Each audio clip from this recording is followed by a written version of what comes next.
The myth is that Lincoln freed the slaves, but Lincoln says in 1860 and 1861, it is a lie and a slander that we have any intention to abolish slavery in the slave colonies of the South, in the slave states of the South. This is just a lie, he says. So why does it happen? Well, it happens because, as W.E.B. Du Bois puts it in his great book, Black Reconstruction from 1935, the slaves took matters into their own hands. 500,000 of them fled from the South, withdrew their labor from the Confederacy, found their way to Union lines. And Lincoln's generals are going, what do we do with these people? What's our policy? And initially the policy was return them to their masters. But they refused to go back. They came in such numbers that this wasn't viable, and a few of the more radical Republican generals said, I'm not returning them. They were defying Lincoln, but they were defying Lincoln because enslaved people were forcing the issue. And ultimately, 200,000 of these self-emancipated black men find their way into the Union Army and Navy. Women serve as cooks and as spies. We often forget that the great Harriet Tubman, who had led a series of raids to free family members and then to free non-kin fugitives, was the most accomplished spy for the Union Army. Lincoln eventually provided a pass which said, Harriet Tubman can go wherever she wants, because the point is, she could provide intelligence to the Union Army that no one else could provide. So this was a movement of self-emancipation. Enslaved people forced emancipation on the Union, on President Lincoln, through their own militancy, their resistance, and their mass flight from the South.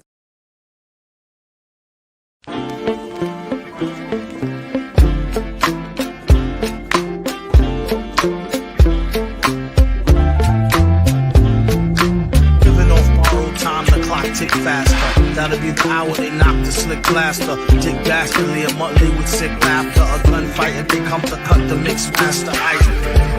And living the true gods, giving y'all nothing but the lick like two broads. Got more lyrics than the church got ooh lords. And they hold the mic at your attention like two swords. Or you the one with two blades on it. Hey you, don't touch the mic like it's AIDS on it. All right. Welcome once again to the Independent Black Voice. I'm your host, beatzillapdx official. We are here. Hopefully everybody is well. We are here and live and direct again. It's been a minute, since we've been able to be consistent, but shout out to the family. Y'all all know why.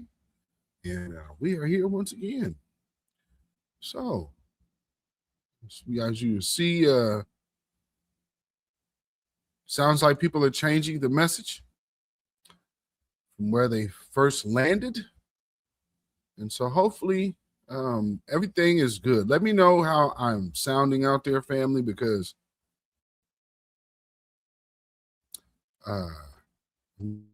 new equipment. And this is our use this new setup. And too. And also thank you out here. Thank you. Super. I appreciate it. Peace, power, blessings, and protection be up on you and yours. Thank you for being much appreciated. We have M. Hampton in the building. Good evening. And so who we have. You guys are coming on in. Go and make your way into the chat. Now I see the numbers are coming on up. So as we are doing that, let me go ahead and give us some entering see where I will go today.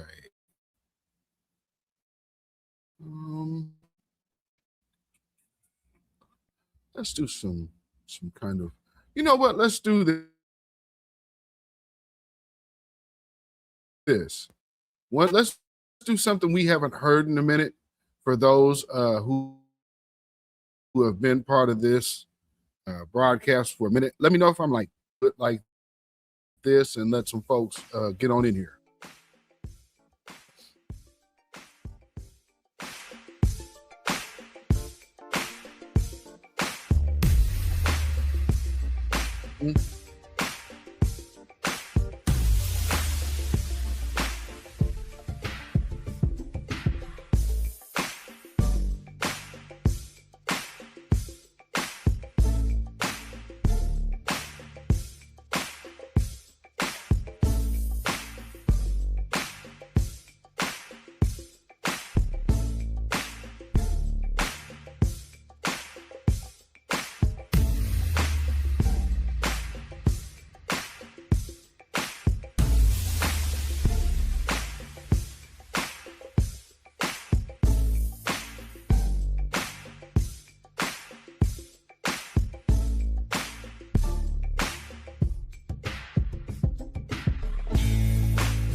Yeah, go ahead and like, share, and subscribe.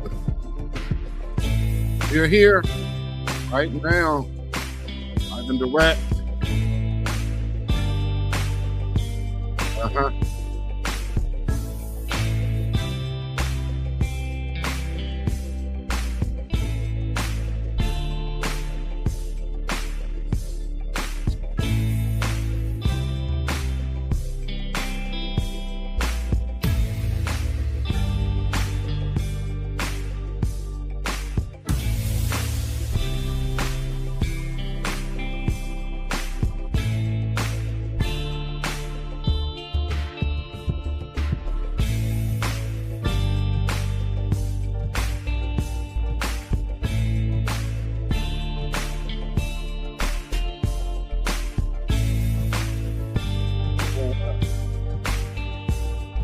Yeah, come on in, y'all.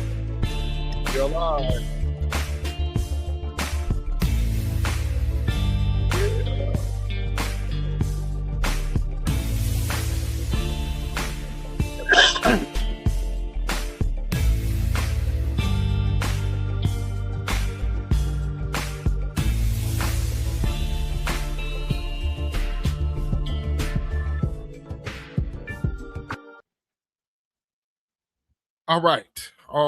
All right. So, sounds like we're good. Let me make sure that the sound is good here. Let me see.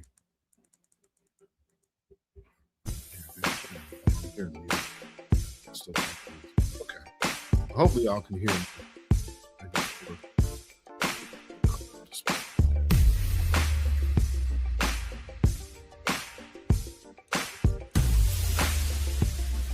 Okay, sounds good. Good. All right. So, one of the things that, the one thing I do want to talk about today is the importance of the consistent message from the Black Grassroots and the new Black media. And we are seeing so much effect now. That long-term staying singular with the message. We're seeing how that's now translated into the political space, and watching how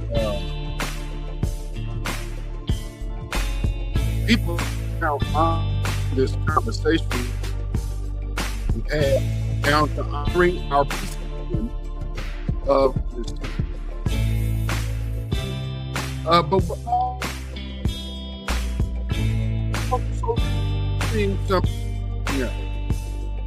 because our move of delineation,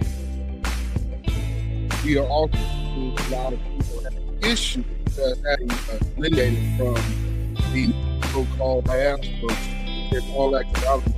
We never saw that part as that anyway. And, when you start to hear some of the things going on around the world with some of these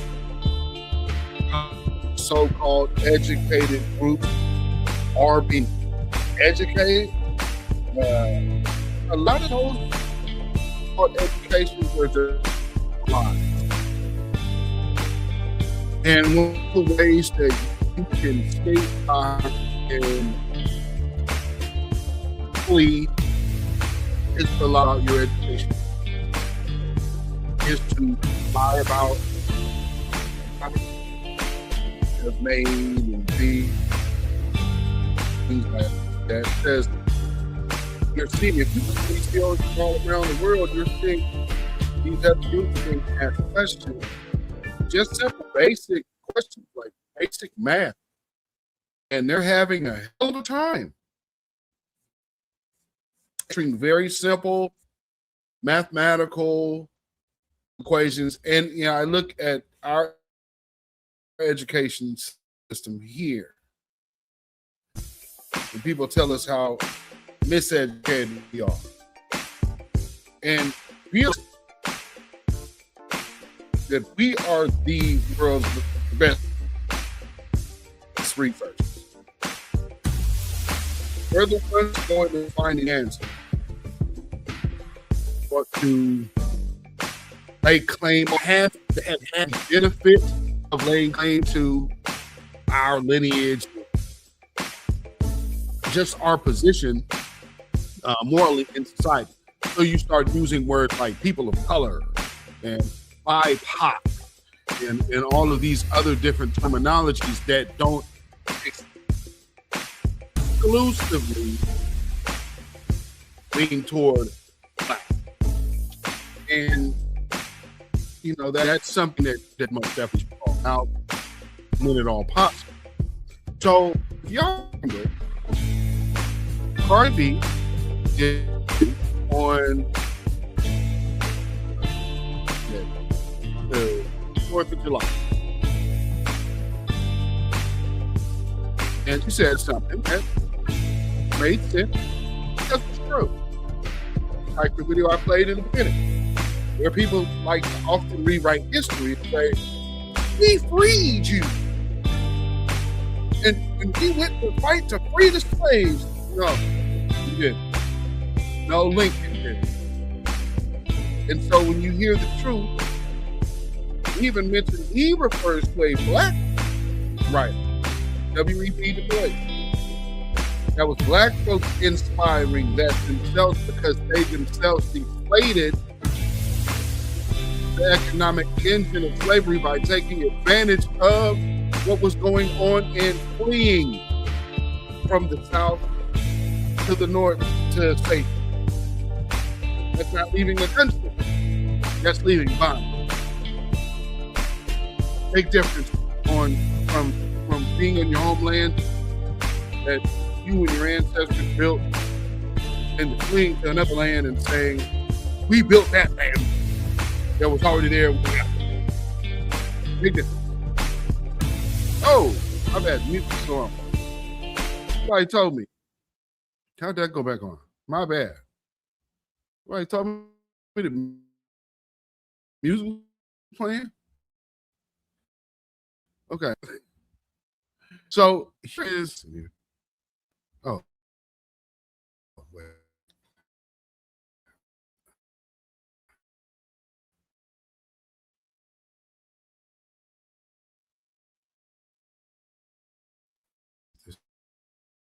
Real. Okay. So here, let me play this Cardi B beats. I mean, I feel like the reason why Caribbeans like me, like Caribbeans like my family, and Latinos and Hispanic people, the reason why they could thrive in this country is because Black African Americans fought for everybody to like be equal. If it wasn't for them, it wouldn't be no Caribbeans thriving here. Like they was the ones that fought for this. So I'm always gonna be thankful and grateful for that. And it's very important that like, you know, this is it's important for the history, and it's important to give flowers.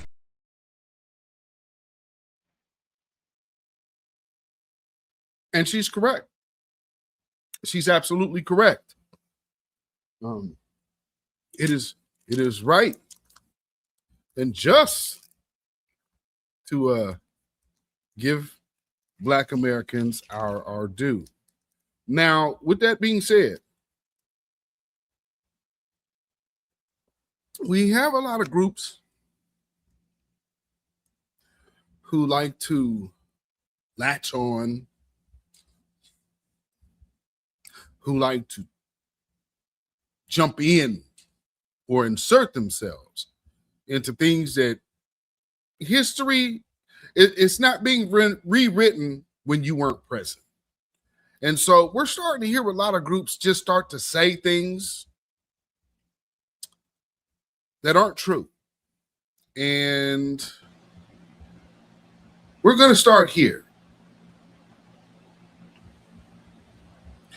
Now, hopefully y'all can still hear me. Let me see a 1 in the chat if y'all can hear me. Oh, EJ said you thought you tried to tell, but it's all good. Get headphones on. Go figure.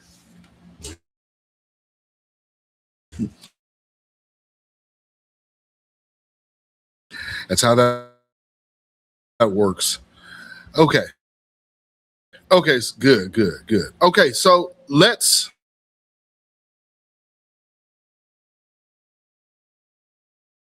people. The reason why they could thrive in this country is because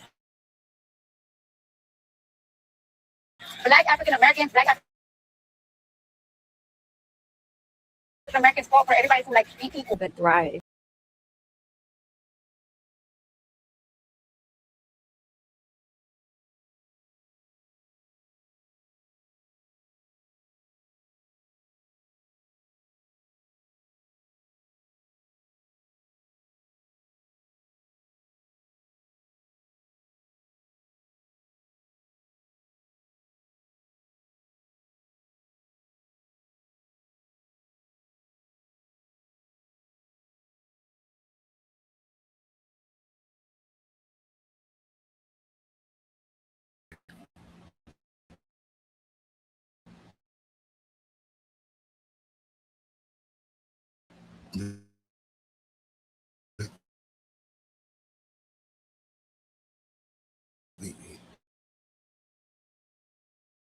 do this.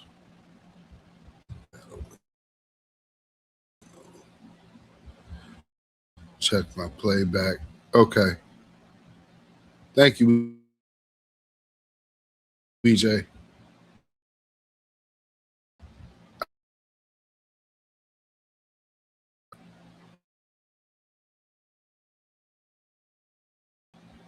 Trying to make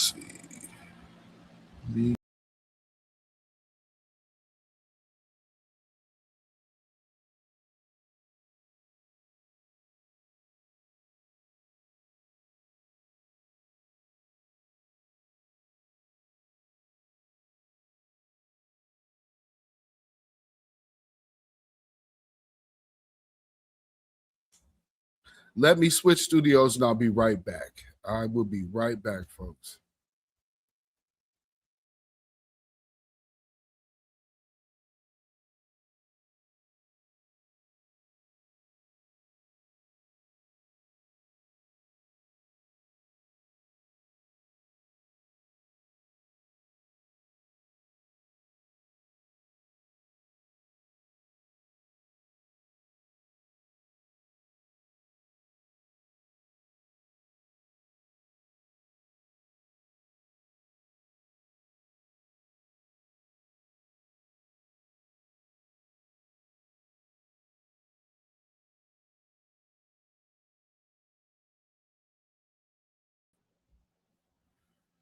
All right, let's see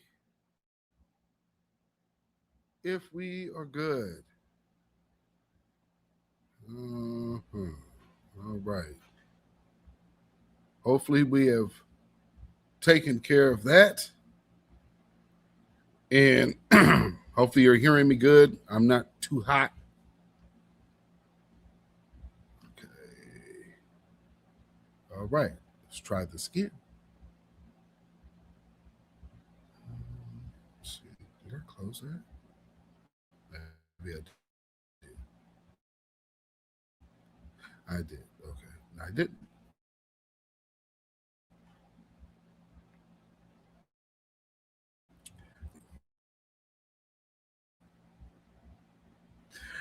All right.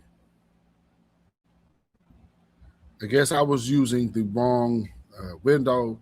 Hopefully I'm not lagging. Hopefully it's, moving swimmingly.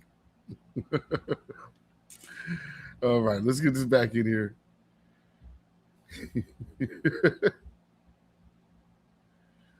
Come on now. Let's go. All right. Let's get you in here. Why Caribbeans like me, like Caribbeans like my family, and Latinos and Hispanic people, the reason why they could thrive in this country is because Black African Americans fought for everybody to like be equal. Cardi B made a statement recently that Black people fought for everybody's rights, and that's why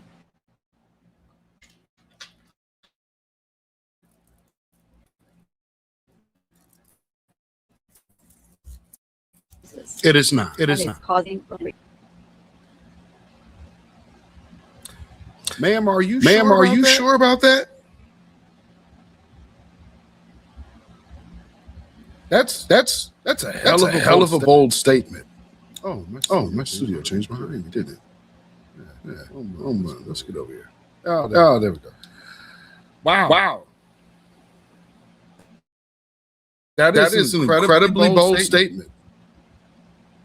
And wrong. not to mention. Okay, we'll get there. We didn't sit with our hand out waiting to thank somebody to save us. We are descendants of revolutionaries. Some of the greatest the world has ever seen. First of all, in their side is. Does that mean the? Oh, I got it. Thank you. Okay, that should take care of the echo. Does that mean the Americas, or does that mean the United States of it? You say they're the first revolutionaries in America.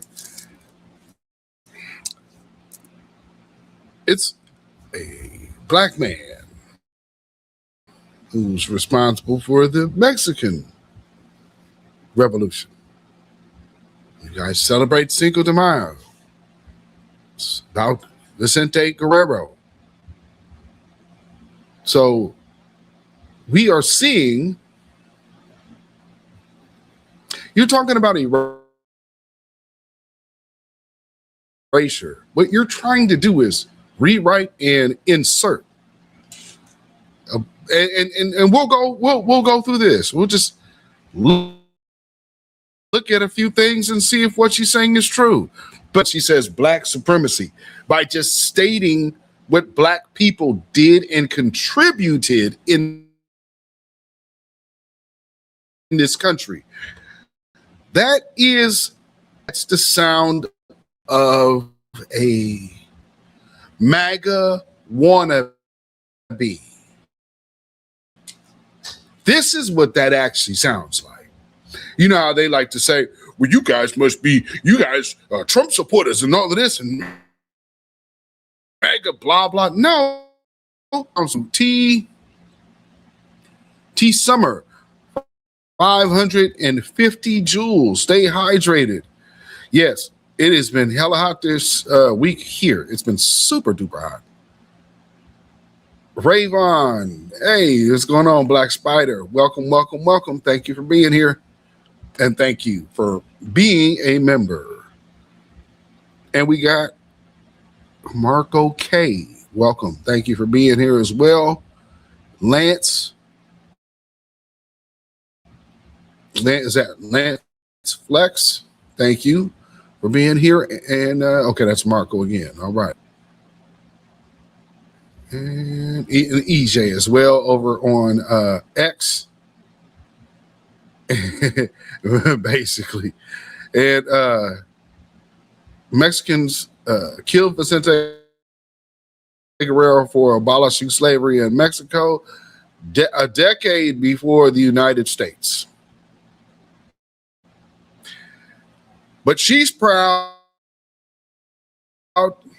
Over 500 years of resistance against colonizers. Mexicans and the native tribes are native groups that have been resisting for a long time now. They put the work in. So let's give them the stars. Genocide, reservations. Mexicans did not just show up magically in the 20th century movement in the United States. They created the first public school. It was the first federal case. Mexicans first abolished slavery before the USA, freed black people and freed brown Mexicans first abolished slavery in the 20th century civil movement in the United States. Not only inspired it, they led it. Mexicans segregated the first public school. It was the first federal. The Menendez family fought school segregation 8 years before Brown v. Board. Mexican families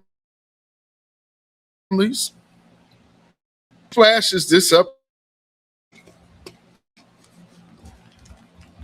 and just goes right past it.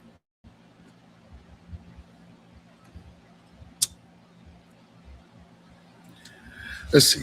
It says Mexican American families in California secured an early legal victory in the push against school segregation.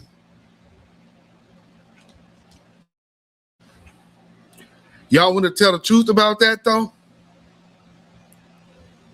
That wasn't about integration.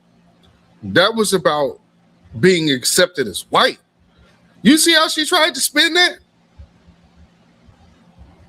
No, this is about Mexicans being into whiteness. Oh, she really just tried to call that segregation. See, who is Dave Roos? I'm sure he's one of those right-wing writers. The way he just wrote that con.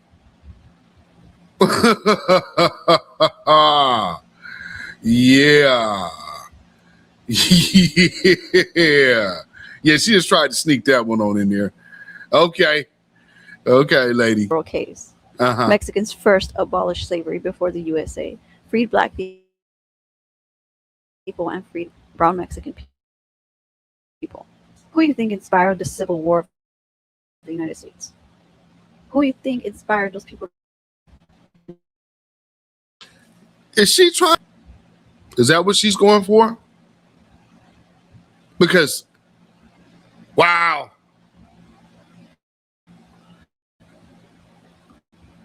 Wow. Oof. Okay. Just years before, just across the line in the dirt, a few feet away. Who do you think had an underground slave way trail? Black people seeking freedom, enslavers. Oh, wow. Shit, Mexicans pretty much caused the Civil War at this point. They were collaborators, big time. Thousands of Mexicans later fought in the Civil War. Defeated the Confederate Army. The Civil War outcomes, 13th, 14th, and 15th Amendment. Had nothing to do with you.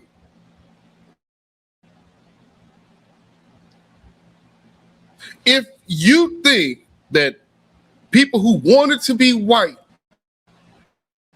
and all of a sudden the people who have had black people enslaved for this long, just going to roll over and say, You know what? You Mexicans, you guys are going to be white. Come on. This is a grandiose delusion. Ma'am, your people were not involved in any of that. You didn't inspire any of it. If that was the case, your citizenship in America would predate ours. And it's the 13th, 14th, and 15th Amendment that allows you to be in this country. So going back to what you said previously about that sounding like black supremacy, no, it sounds like American history. And if you don't want to honor true American history, maybe you should go back to where your people come from. I don't think talking to us has anything to do. You don't need to lie on us and then say these are freedoms that you presented to us. See, this is why I played the very first video, so even her fans can see. Even white people will tell you, y'all full of shit. Anyway, let's hear more. Confederate Army partners in the Battle of Puebla in Mexico, which weakened the Confederate Army. So if you're going to talk about freedom fighting in the United States, Mexicans were paving the way, doing it first. Our brown history has been erased from textbooks, so I don't blame you or anyone that much at all for it. But when you was it ever in textbooks? Trace mean you were there. And since you're saying all this, then there would be, you could throw some dates out there, because when you're talking about black folks in America, you're talking about 1500s.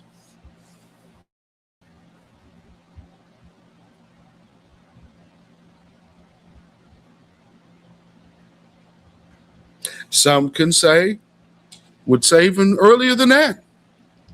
I mean, as far as my family can trace back, as far as this land goes, will be the 1500s. So, your timelines are very interesting. And yeah, let's just let this one run. Our ancestors fought, bled, and died for these lands. These lands of ours. That we're indigenous to.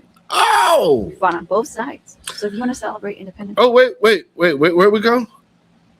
Oh, see, they're celebrating independence on the 4th of July, but if you're really looking at what the caption is that's flashing on the screen while she's referring to independence, she's not talking about the 4th of July. She's talking about Juneteenth. See her little funny word play? Boy, she's a very jealous wannabe white. She's a white tether. She wants to be white, wants to be accepted, but she's not. And now she's obviously feeling the pressure from that, because she's also about abolishing ICE. She wants to be conservative, but now she wants to abolish ICE. If you go watch her TikToks. So she's very confused because she's now realizing who her friends are. You don't have to worry about us. You could focus on you and you can mend the fences with those people who are very staunch about their bloodlines. Brown people, they don't want you brown people.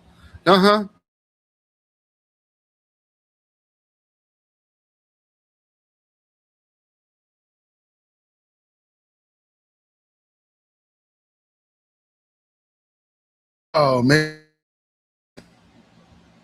Shabazz, thank you for the Cash App. I appreciate that. Peace, power, blessings, and protection go on you and yours. I appreciate it. Let's that we're indigenous.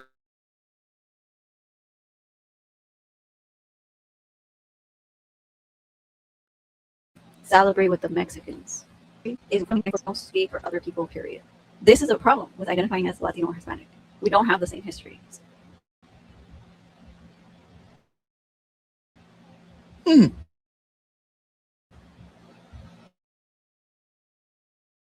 That part's very interesting. This immigrant is delineating from other Latino immigrants. Do not share the same history. I wonder what she Afro-Latino. Because you're saying brown and you're saying Mexican and, well, Afro-Latinos, there was no mestizos over there raising their hands to them people. No, that's the black ones. That's your documented history. But, you know, let's go on. You can talk about people's culture lightly and explain that you're not the expert. You might make an error. Say something you want to be happy. And we're sick. Everyone to American history.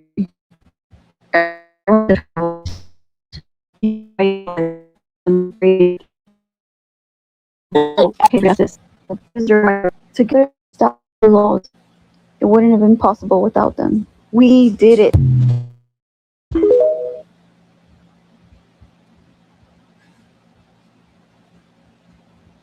No, we did not.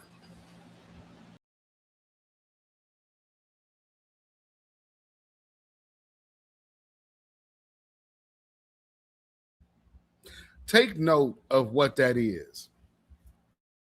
Okay, we see all of these other people going out their way to say we them and we come from them and everything they've done inspires us and what they did in their homeland that they were doing before they fled here is somehow the inspiration for all of our movements because their people are so freaking great and they're so great that they're here now. Well, I want to think she said because these people try us often. I don't understand. I just don't.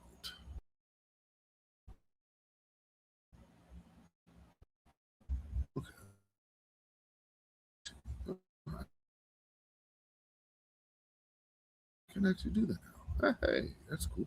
Bring this on here. Let's bring this on here.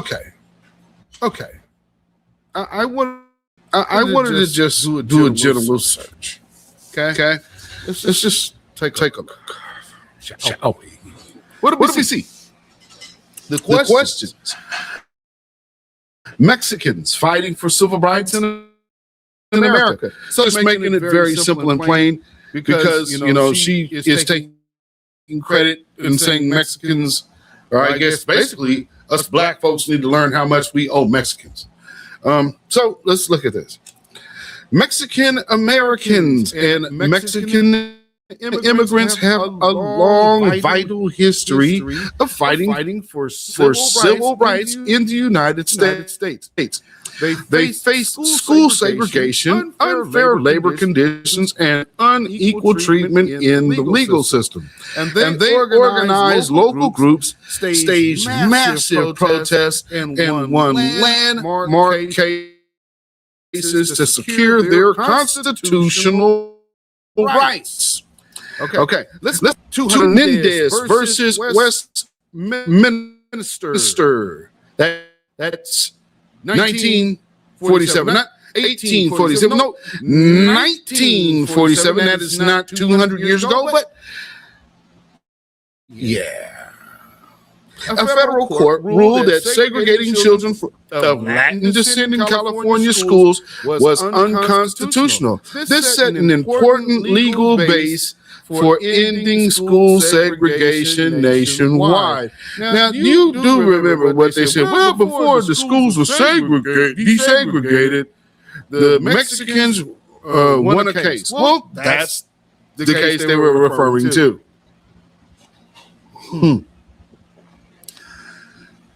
Again, they of children of Latin descent. They fought for no one else.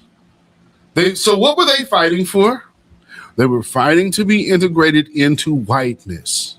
They wanted, because of children of Latin descent, you're not doing the whole because I'm sharing it with you. I got to remember that. Okay. Hopefully y'all can hear me. Okay. Echo should be gone. Thank you. Like I said, we're using new equipment, so I need y'all to let me know. So appreciate that. Thank you, Devin. Thank you. So let's see. Was Hernandez versus Texas, 1954? The U.S. Supreme Court ruled that Mexican Americans were protected under the what? Ooh, that is, but your protection literally is coming from us of barring Mexican Americans from juries. Hey, you know, when you said that was black supremacy,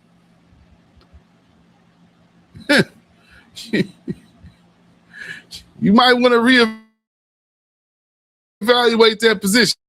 Supremacy, it's just the truth of actually what allows you to have a cool life here and even pursue being integrated into whiteness. See, that's what black folks supplied to you.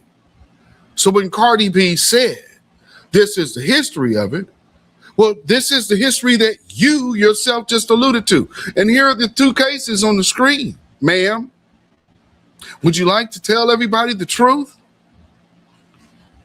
Instead of trying to gaslight folks and say, you did something that you couldn't even have possibly been here to do.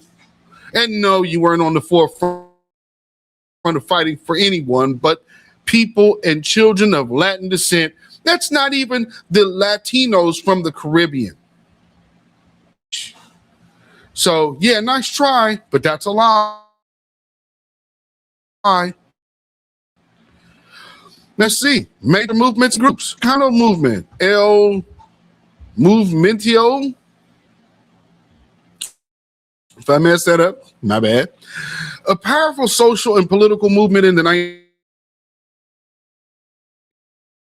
Ethnic pride and demanded better school systems. Again, understand this part of the coalition at all, huh? Because you'll tell them, hey, listen,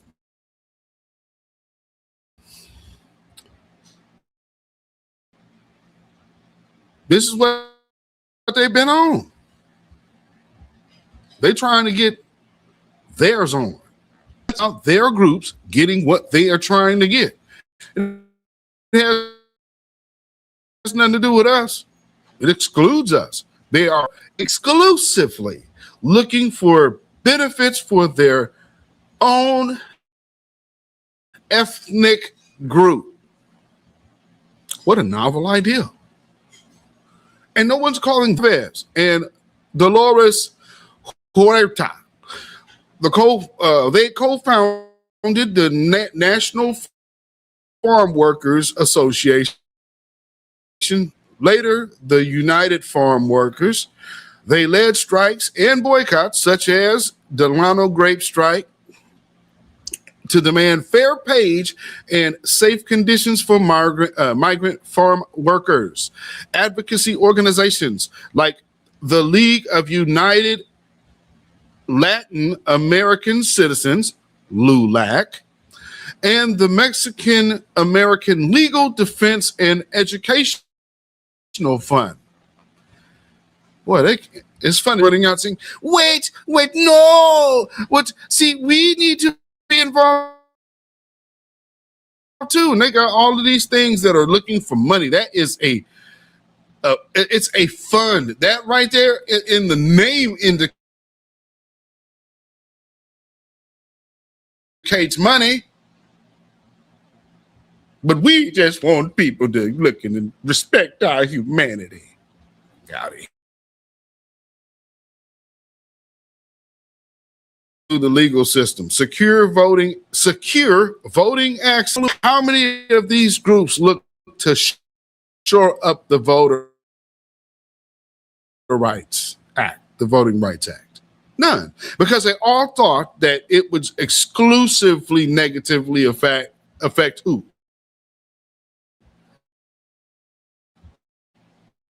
The people who it was about. That's why all of these people want to. Wait a minute, black man. Black people, hold up. Now let's get down to some other history.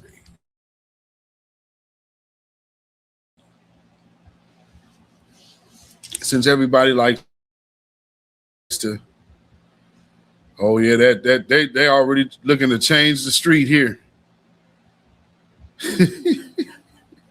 They've already had a meeting and discussed it, and they're already underway with it. That's in motion, baby.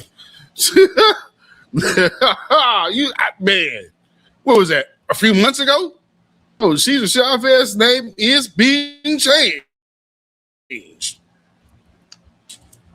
That is all. They've already banged the gavel on that one.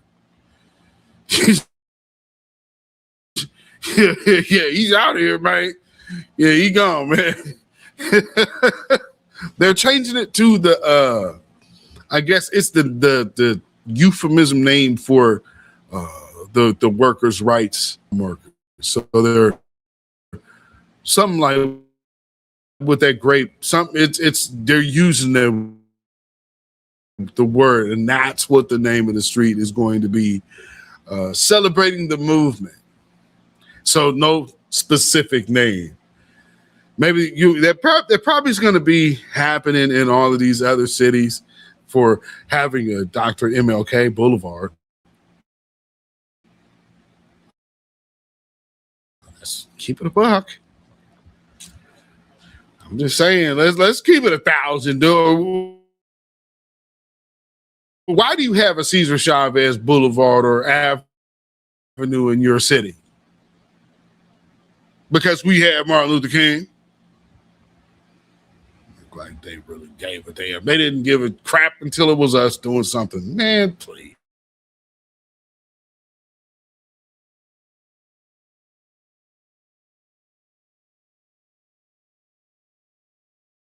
Go against slavery.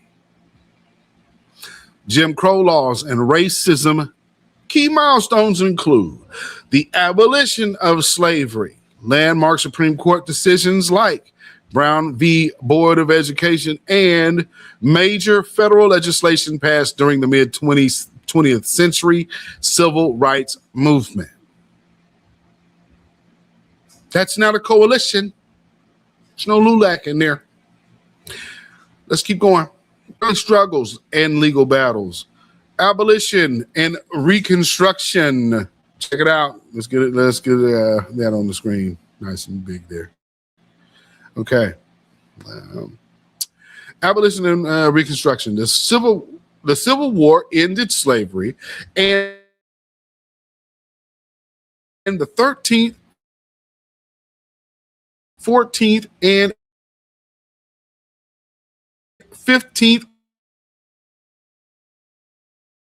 Amendments gave Black Americans freedom. Jim Crow and racial segregation in schools real quick. So basically what we're saying is, because now the slaves are free,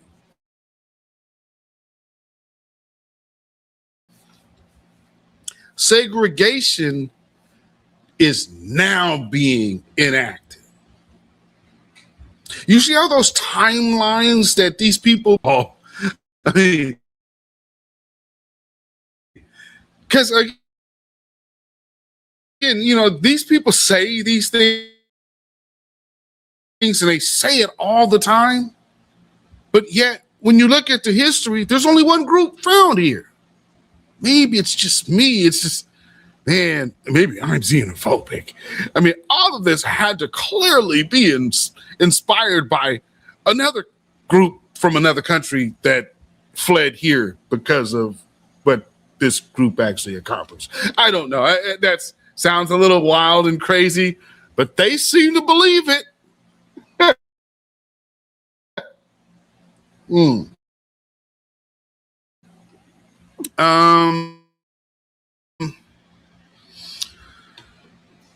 Founding of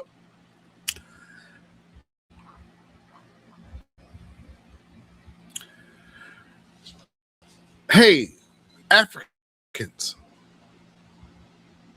colored people.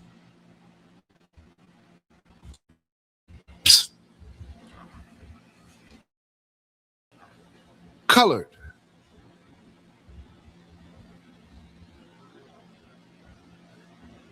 I wonder why all of this carried over African tradition that we must have been so saturated with that they keep bombarding us with every day because we're so African.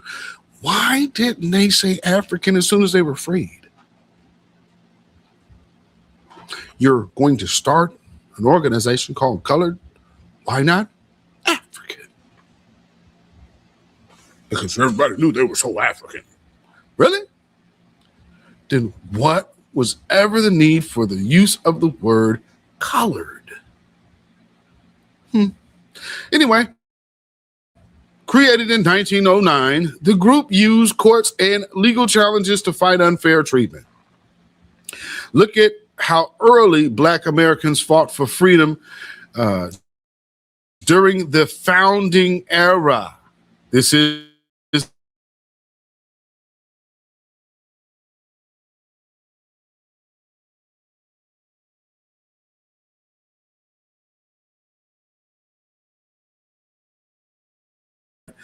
so the civil rights movement bore Brown v. Education. The Supreme Court ruled that segregation was illegal. This is not a legislation where you're saying, hey, integrate us in as white. No, this is saying this kind of segregation is wrong, period, for everybody.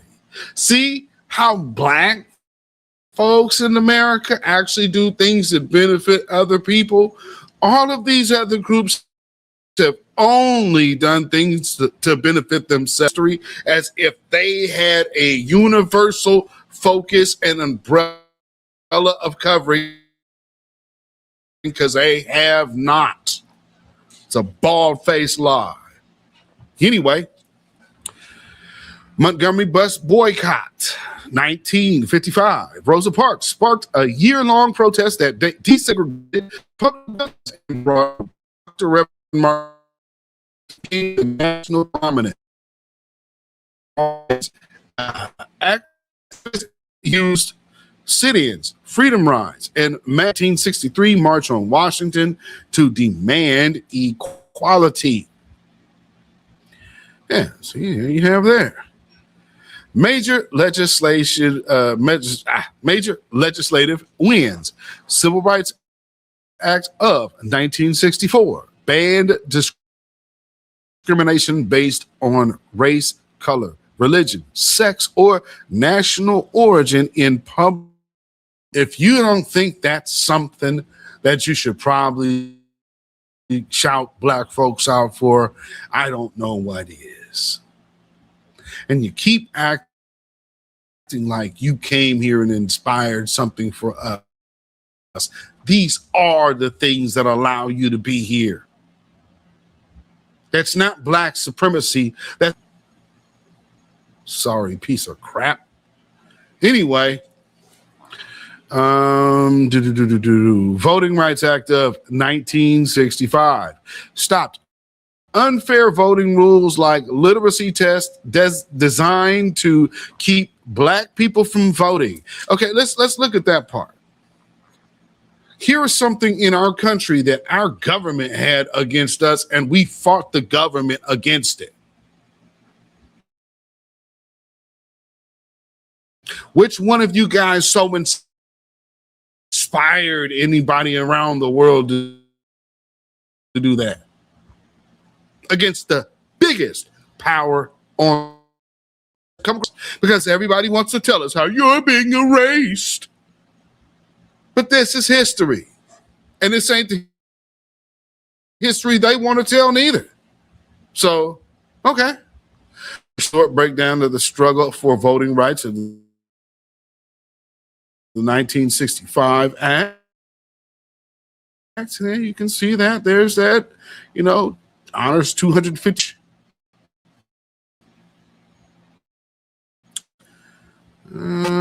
Yeah, I guess, and there's, it goes on. It goes on. But I didn't want to stop there. Let's see. Let's look at this. Immigrants have a long history for fighting for the United States. Let me read that again. Immigrants have a long history of fighting for the United States.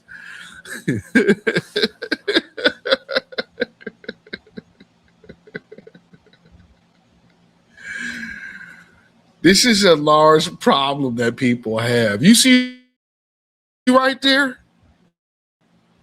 You see where the beginning for them begins? Do you know that? Well, no. See, immigrants have a long history for fighting for their rights in the United States. They like to say they built a country. To build a country, that means you have to be here before it exists. Immigrants couldn't have built a country because all you did was come to a country that was built.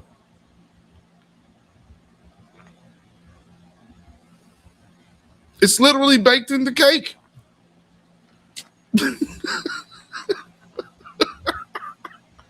Because if you were here and this said you came to the colonies over here, that'd be different. This right here says United States. Meaning this was a already formed nation, player. We don't owe you nothing. Get it right. Valley Ray, all Trump's eyes were immigrants. Facts. That's true. The truth. So let's see. Making up roughly 1 in 4 Union soldiers during the Civil War and serving in major conflicts from the Revolutionary War. Today, the phrase also touches on modern political and social conflicts over immigration, border policy, border security, and enforcement. See, this is all, and so here's the Revolutionary War. We know black folks they already mentioned that. You got a whole documentary on this. When it comes down to foreign-born people coming down to the Revolutionary War, they got on stew people. That's 2 people. And then they be coming over here like, oh, black people that they did everything. Oh, well, let's see. Let's go down here. There should be another little piece. Where'd that go?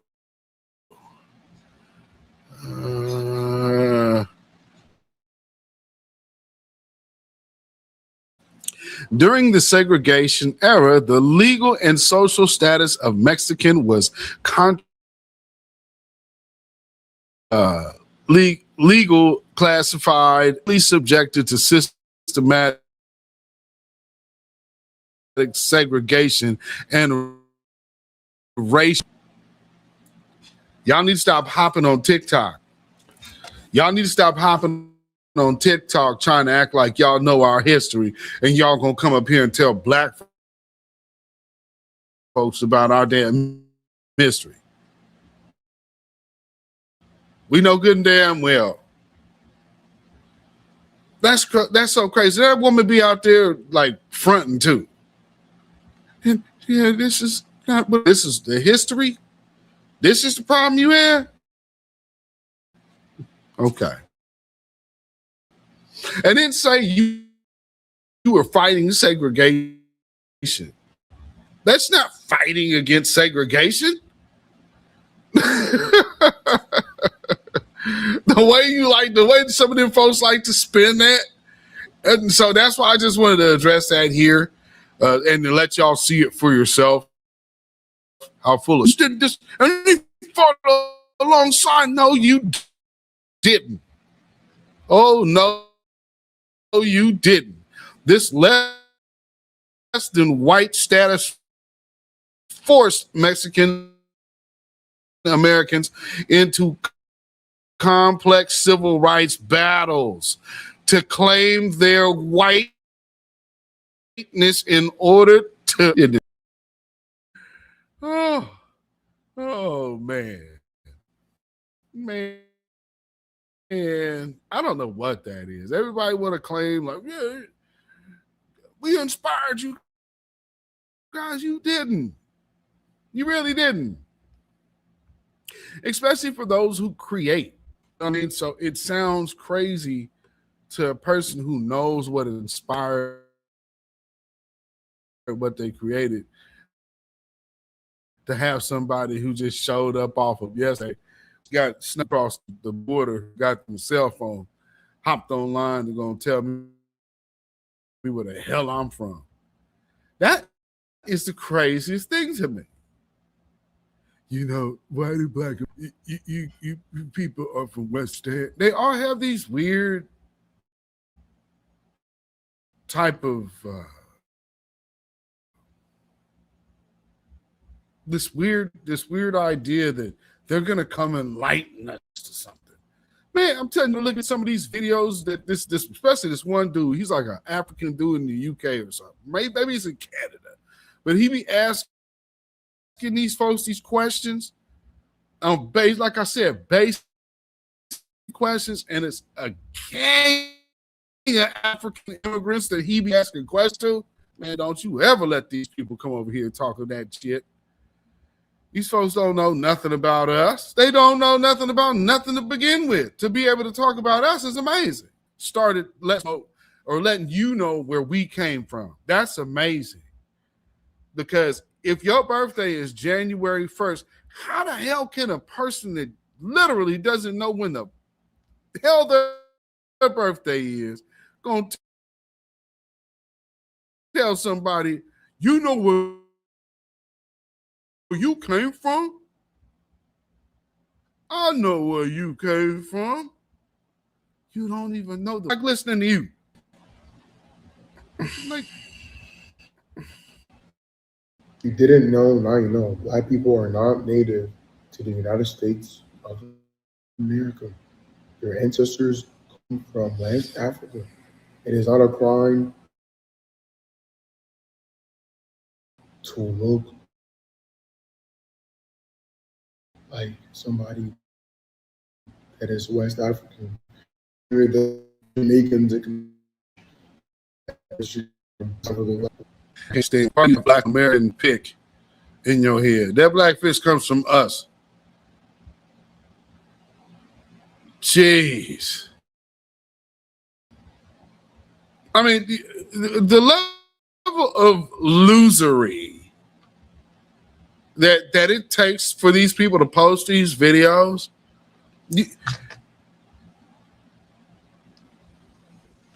you're reaching at relevance. Look at me, y'all. I mean, and you have a pick in your head looking like somebody from the 1970s.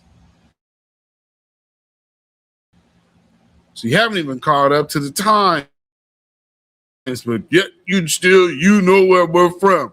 Okay, well, when New Year's comes around again, happy birthday. You know,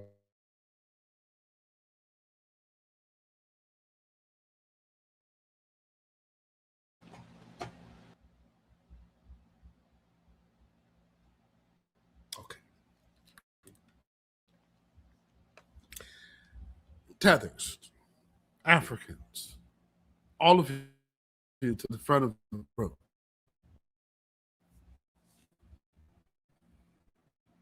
You might have been left out, but all of these Black Americans over here have a lineage here and have a connection and a familiar connection dating back all the way back. So when you come here and you want to tell us where we're from, it's just an insult, but it's also letting everybody that you speak know how stupid you are. When you are talking to grown-ass adults in 2026, telling us that we got our information from the internet, when what you're hearing on the internet is the information that comes from the community. You're so far out of touch with this community that you never, ever lived along or among all of us to even know that.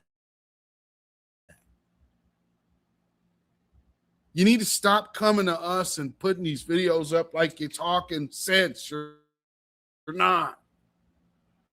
We're all interconnected. You have no clue on how many of us out here are kin.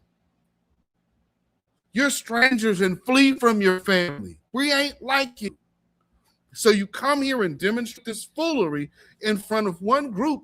You're demonstrating it to all of us. It's a group that calls themselves the Timbuktus, and they're still from this lineage. And you say, hey, well, I ain't no Timbuktu, I'm this. And Timbuktus ain't looked at as Black Americans. Guess what? Those are still my cousins. Does that change that our lineage is not your lineage?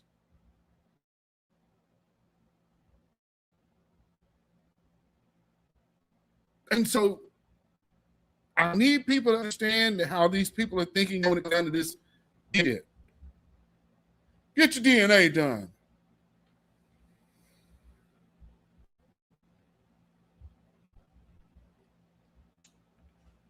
I would love for a Black or anybody to rationalize to me. Where on earth do you source ancient DNA that's went back 400 years plus to find out who Black Americans would be tied to today?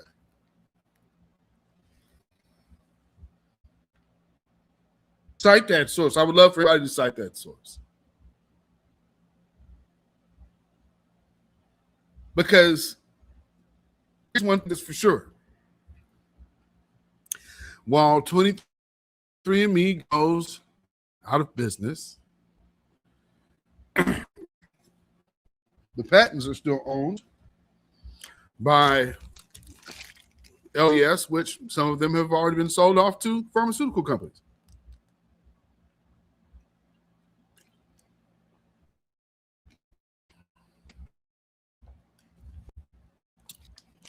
You still got these idiots running around here talking about DNA test. Why don't you watch financial news and find out that that company, 23andMe, is bankrupt. They're in litigation. They're selling off your DNA to pharmaceutical companies. You need to ask yourself, why does a pharmaceutical company have so much interest in random DNA of human beings? Well, let's see. One could probably say, if I could figure out how to put whatever kind of DNA in people I wanted to put, let me see how. you know what? Run this test. And I'm going to let everybody know that, hey, this month of October, I'm going to run that you see that, hey, there's pandemic response.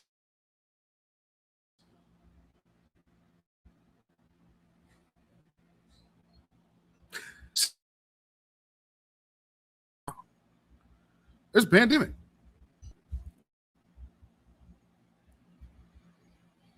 Now, all of you line up like sheep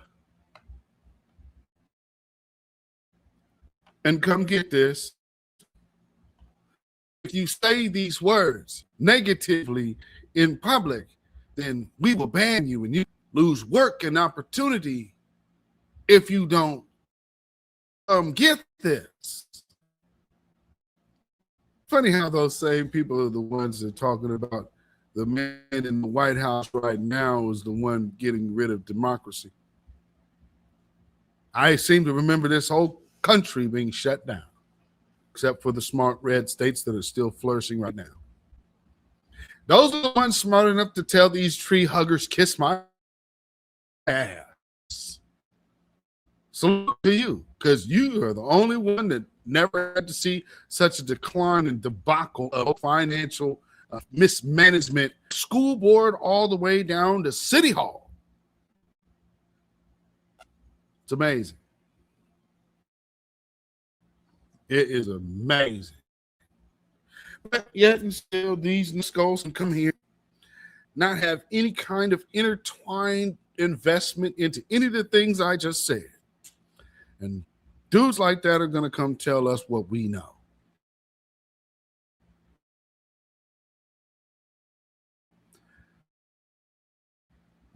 Worry about your DNA test, whatever it is, and your legal status, your troubles, not ours. Fight your battle. I hold your own nuts, man. And at the end of the day, your problems ain't our problems. But one thing we can say is we will never, ever tolerate that disrespect. And quite frankly, us Akatas can't help you. You shouldn't have been talking shit. Because, you know, they be, well, you know, I don't know why y'all be hating us and this and that. Yeah, check this out. Don't even have a valid reason for why you don't even like Africans. Like, the reason is not even valid. It's always some dumbass shit. Like, oh, they said we didn't have culture and they said we were lazy. Okay? Like, they can't ever talk even without us there. The thought of us, they always have to come off condescending. Okay, they said that. They were wrong. And you got here based off of us. So I don't know. See, that's when you correct. You course correct. But since you want to double down on it, don't talk to us. So let's let her roll. Not even valid. It's always some dumbass shit. Like, oh, they said we didn't have culture and they said we were lazy. Okay? Like, it had to be true for you to carry that much hate in your heart. Y'all tell me worse things over here and I don't give a fuck. You're mad because someone said you didn't have culture? Okay, well, the fuck? Who cares? Who cares? Does that warrant hate?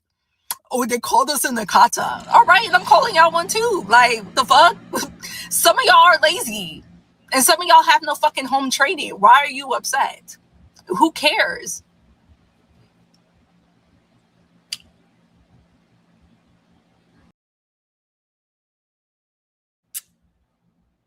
You know, ma'am, you are absolutely correct. So from us over here in Foundational Black Americans, all we can offer you is hashtag fire up the jet. Happy birthday, we're celebrating you today. Like Dr. King holiday, we ain't gonna do any work today. Happy birthday today. It's your beautiful day, and we gonna party all day like it's a freaking holiday. Sever the tether. Indeed. Boy.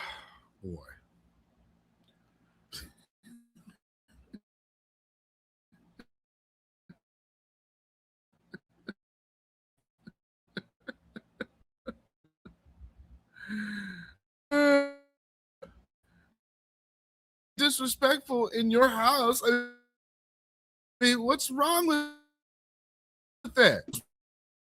Jeez. Now, back to our business.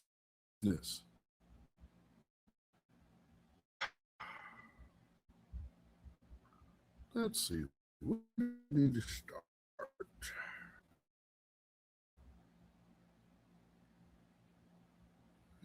Yeah, we're gonna go here. All right, so we'll start with Progressives pick Plattner. So you need to replace him with somebody who is ideologically the same. Because that is what was decided. Plattner guy.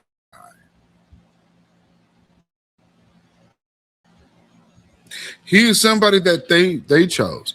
Now let's look at the party itself and what have they been representing here?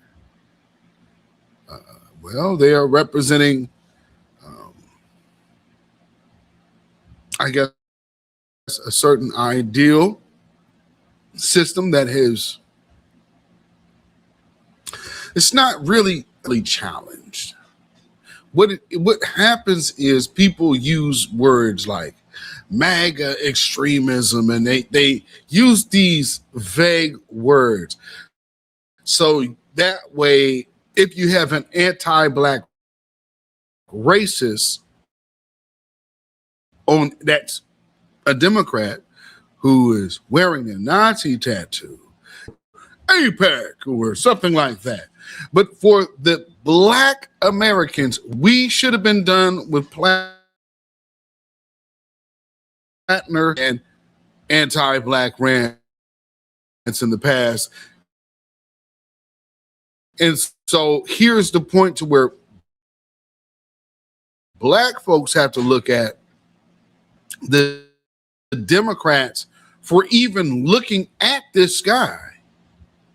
Like, and potential damaging information, but y'all roll with it anyway. That says you wanted this guy, which means you are more aligned with his beliefs. Now, like she's saying, well, let's go with his beliefs. That's still a blue no matter who when it comes to Black folks. But let's let her go on. And then see how she brings it around. Because this is about, because when I first heard this, I was like, that's interesting. The point of which she's thoroughly fleshing out what that is. Progressives pick Plattner. So you need to replace him with somebody who is ideologically the same. That's what was decided. The people of Maine, the Democratic voters of Maine said, we want a progressive. They did not say they want an APAC moderate. So the Democratic Party in Maine ought to pick someone who is ideologically the same or ideologically similar as Plattner. If you don't, and the DNC shoves an APAC candidate down your throat, it is not vote blue no matter who. It matters who. They sometimes need to lose in order to learn. Sometimes when you lose, you learn. And I'm just telling you right now, if they put a little APAC, send Israel all the bombs, give Saudi Arabia all the money, let the UAE run over us and give Trump another plane. If they put another APAC sell out moderate in place of Graham Plattner,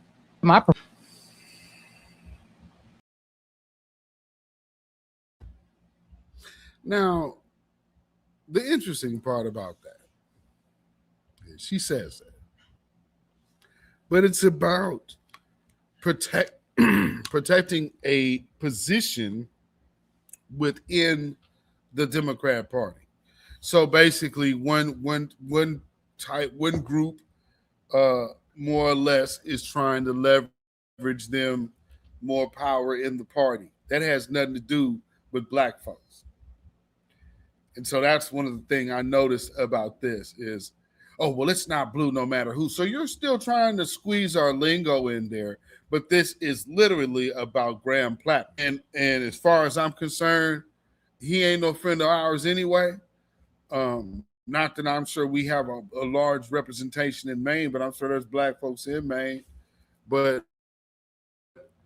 my issue is that if you're talking about the Democrat Party as a whole, this is should be very eye-opening for any black Democrat to say that the Democrats ain't cool. And the Democrats, once again, are ignoring racism amongst their own ranks just for the sake of their party line. And black folks should never, ever be hearing any type of shame talk of not wanting to be part of that. Your party does stuff like that, we don't owe them a damn thing. I think that right there should be made and laid out abundantly clear. Like, no, look at what you're supporting. So it comes down to us. What do we have on each other? Let's just be clear. Where does this come from? Now that she says, oh yeah, we have my permission if you not. So she'll say this little line for Graham Plattner, the man with the Nazi tattoo.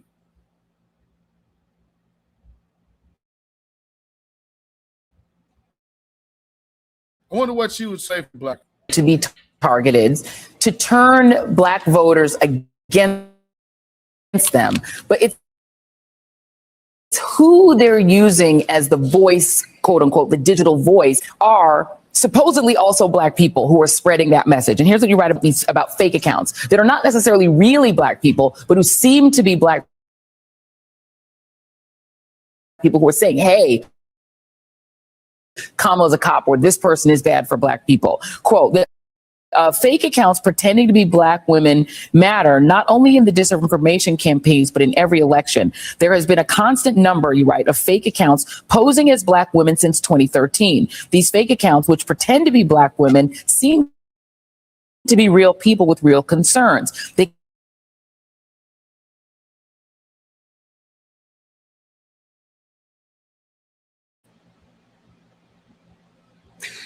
You're a fool if you trust Joy Reid.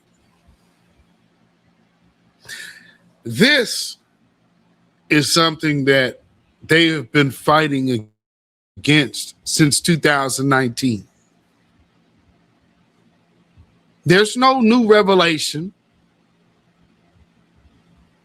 They're not just, oh, well, yeah, we need to come around. Maybe we need to vote for the couch. Maybe we just need to stay out. Ass at home. Really? Okay. These 5 things. What not vote for the Democrats. And can you name one of those 5 campaigns? I mean, we put up from the report that your criminal justice conversation. Yes. There's an immigration. Reparations. Go on. Mm-hmm. Mm-hmm. Reparations, immigration, reparations, immigration, and anything that has to do with the criminal justice system.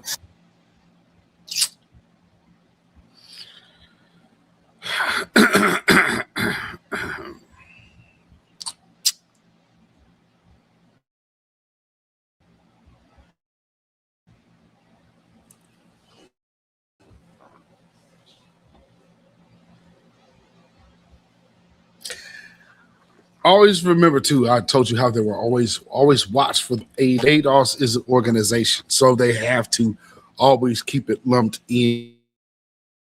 It's a title of a lineage. ADOS is an organization. So they always mention them hand in hand. That's them doing that. Now, why would they always go out of their way to continuously link groups when their mission is supposedly to divide and conquer? But because always mention ADOS around foundational Black Americans. That's an organization that, and this is 2019. You still see people doing that in 2006. It's not by accident. Or 2026.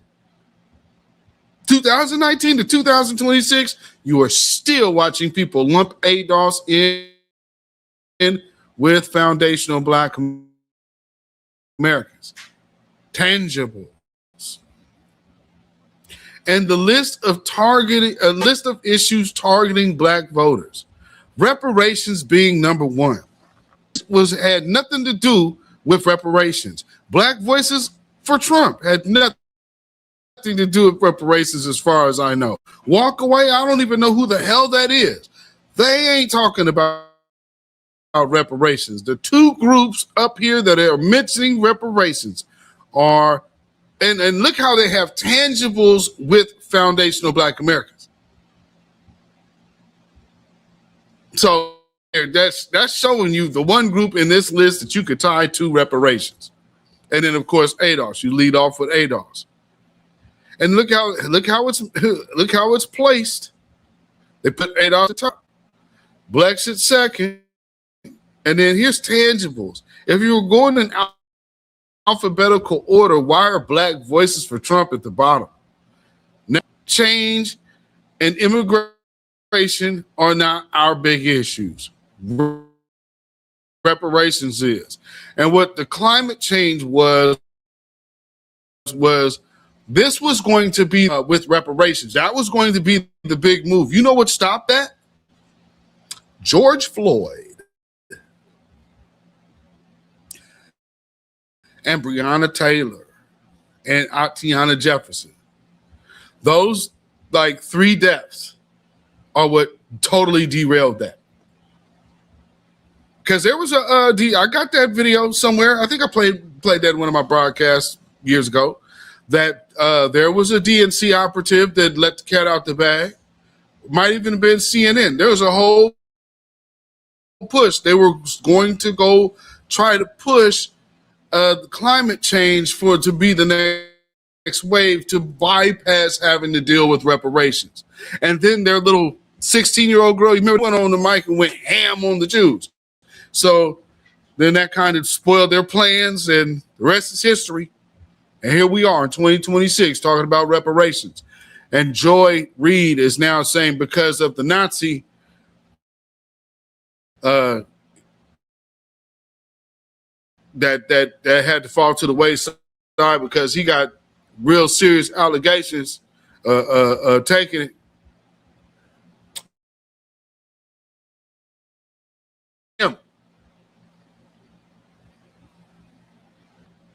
This is what she'll do against Black folks. I mean, let's just never forget who people are. So the reason that the targeting of Kamala around being on criminal justice becomes a divisive issue. But how can people tell the difference between the real, genuine thing and the ones that are just designed to make you not vote? How do you even tell?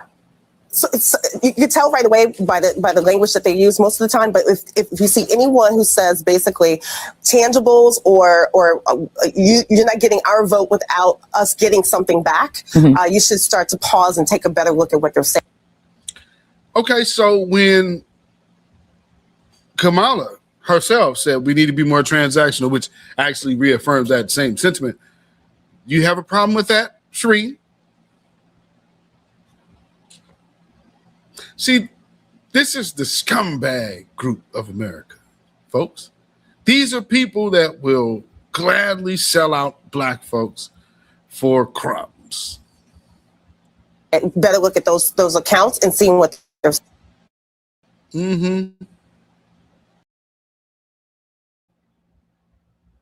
Scumbagola. Okay, so the other one, let me see. Let me just play, because I could play the audio. I need to work this feature out too. So let me see if this is working how it's supposed to work. I'm supposed to be able to just play you this audio straight on in. So we'll see if that actually is the case. Hold on.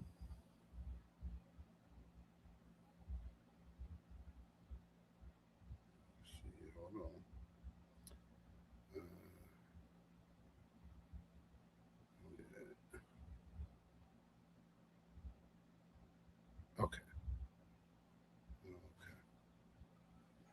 So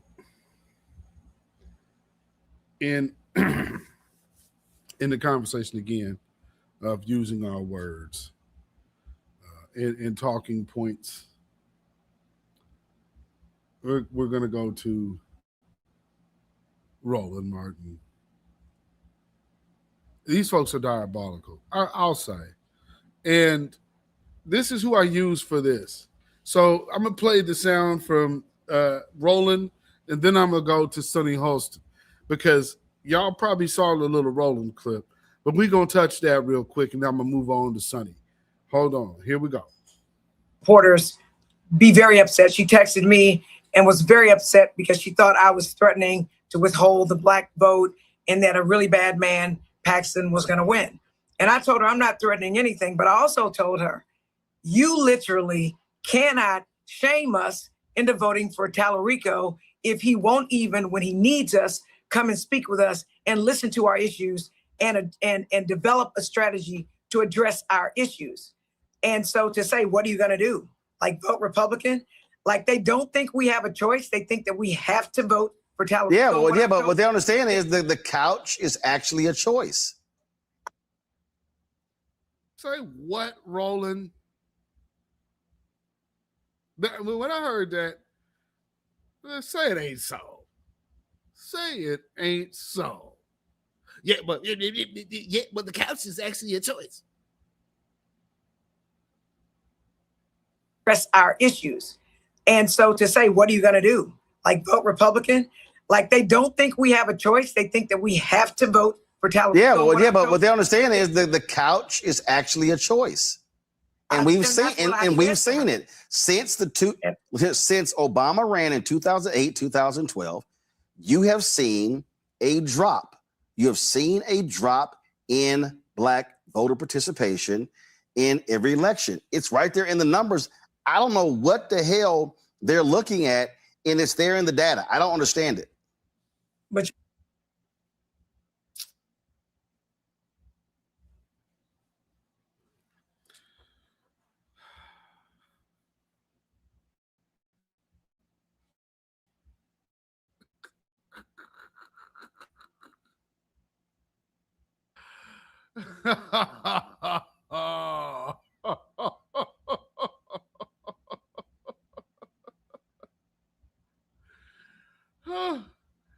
Oh man, you can't make this type of stuff up. And let me show you something about Angela Rye.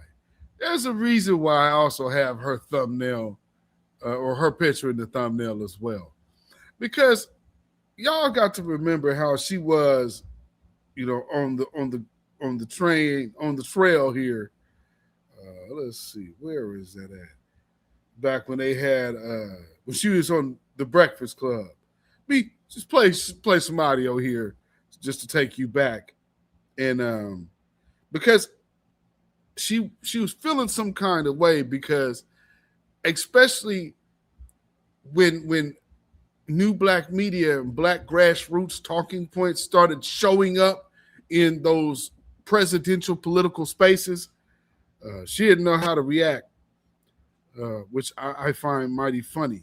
I would say to you is I think it's very. So let's wait. The only thing that I would say to you is I think it's very dangerous rhetoric to say there are two sides of the same coin. I do think it's important for us to dangerous understand. to the Democrats, yes. I think it's dangerous to all of us, actually. Yeah, I don't have that privilege. We disagree. I understand. We do on a lot, but we also agree on a lot. But here's one thing I think we can agree on. Either you win or lose this election. There's really no in between. Dr. Stein, in 2002, you ran for governor of Massachusetts and you lost. In 2004, you ran for state representative in Massachusetts. In 2006, you ran for secretary of the Commonwealth. You also lost. In 2010, you ran for governor again, this time against the first Black governor in Massachusetts.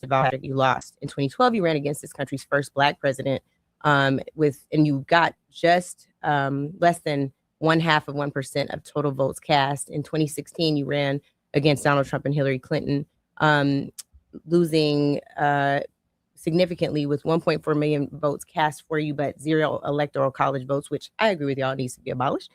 But 136 million people voted. And you lost that election as well. So I want to know what the pathway to victory is for you in 2024. It can't just be. I'd like to provide a different frame. Shut your mouth. Watch your fucking mouth. I want to provide. And also, can I respond, please? And you see how they just start flashing on them in there? See, and that's Angela Rye for you. Now, she's up here upset because people didn't jump off the porch and hop out the window for Kamala. And Kamala wasn't that genuine, you know, and all the cackling and I can't answer a question. No, all of that just wasn't working. I mean, we got cringy stuff like this. Best rapper alive. Tupac. He's not. You say he lives on. But not a lie. I know. I keep doing. You said. Listen, West Coast girls think Tupac lives on. I'm with you. So Tupac, keep going. Keep doing that. Who would I say? I mean, there's so many. I mean, you know, there are some that I would not mention right now because they should stay in their lane.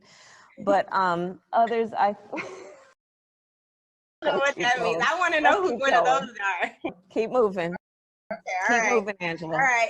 That was not supposed to be a stumper either. What about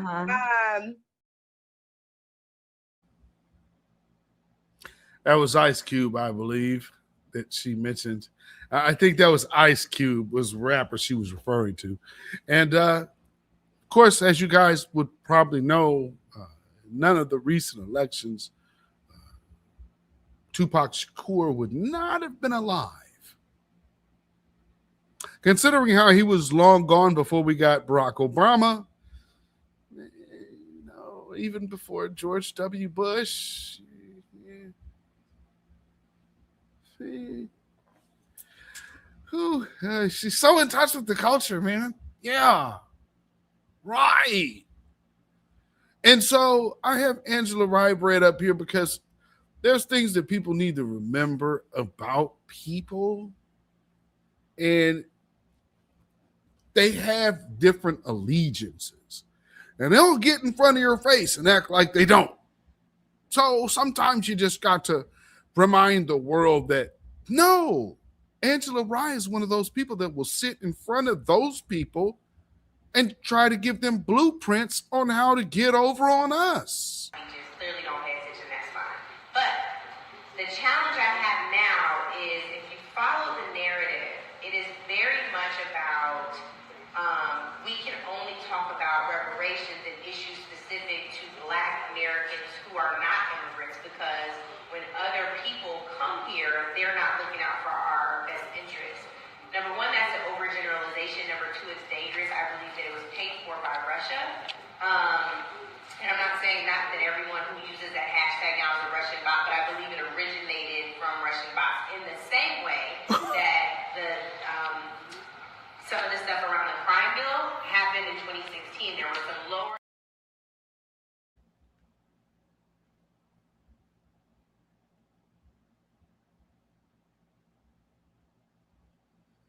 These people just be comfortable plotting against Black folk and then act like that ain't what they doing.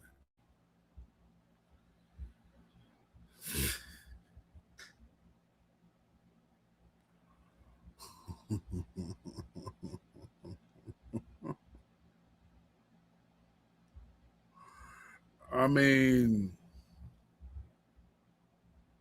damn. But what can you say?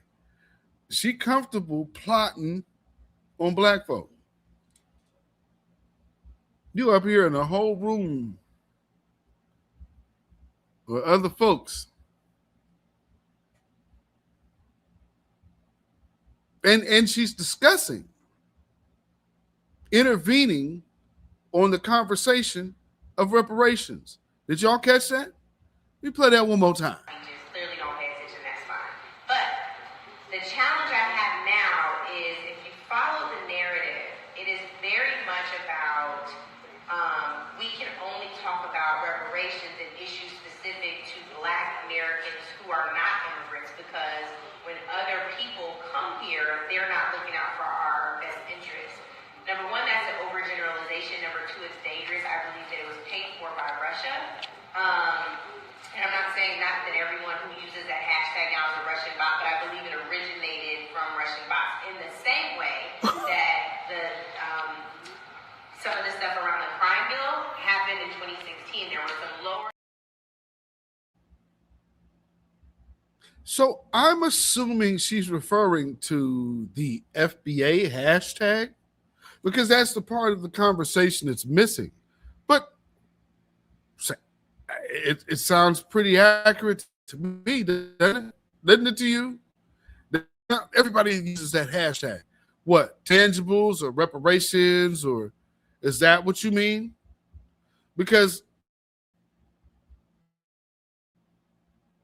let's look at the other shit that keeps happening.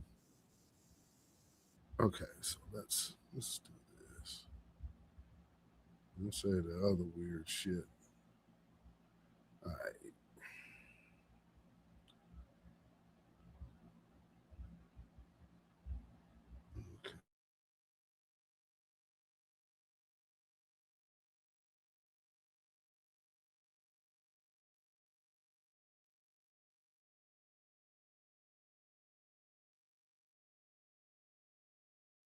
African and Africa stinks. I'm not African. I saw Cameron saying he's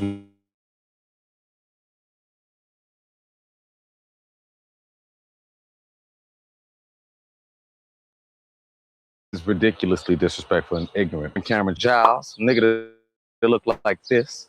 Not exactly a striking resemblance, even if you put him in a pink fur. On the other hand, there were slaveholders named Giles. Written records trace the human beings they enslaved to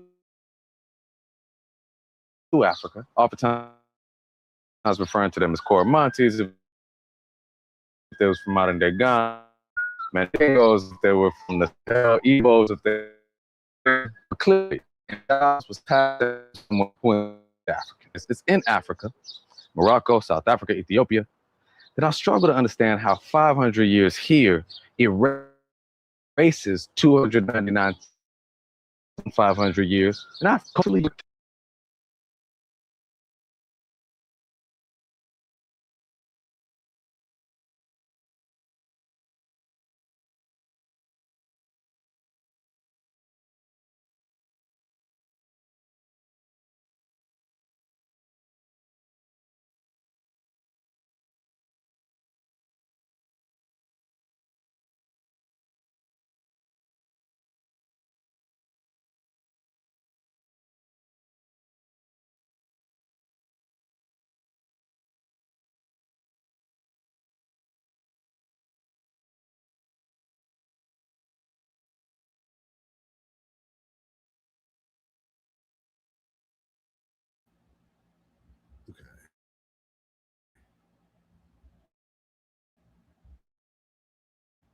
No sound? Can you hear me?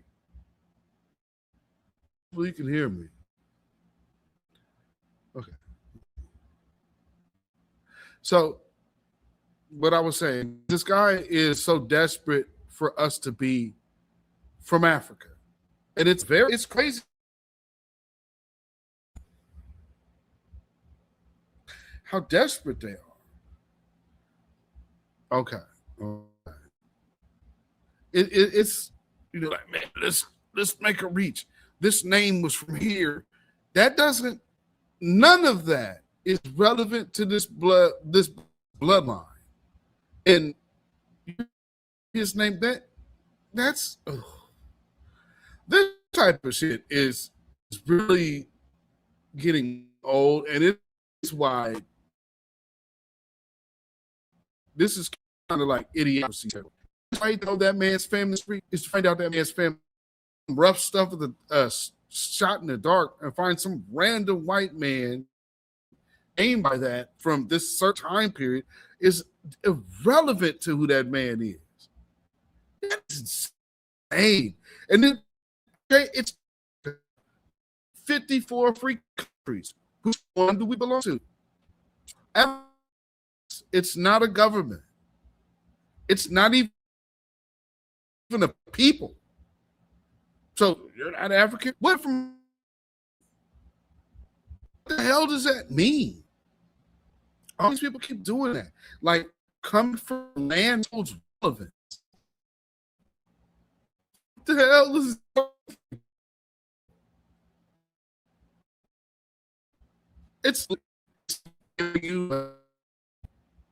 it's literally land. Okay, people could come an area. Okay, great. Where does that make us? One group. Last I checked, it doesn't. Let me look at another one. Let me see. Here's another one. This is crazy to me. The cops are never going to ask you if you're Black American or if you're Black Jamaican or if you're Black African or if you're Black Trinidadian before they. Oh, God. This is one of the dumbest arguments I always hear. And the cops are never going to ask, why the freak would cops or people who have been next to Black Americans for the last 4 or 5 centuries have to question the difference between the people they know and the people they don't? It seems like every time they say this shit, they believe it. And to me, it makes no sense. They just repeat it, and it sounds insane to me.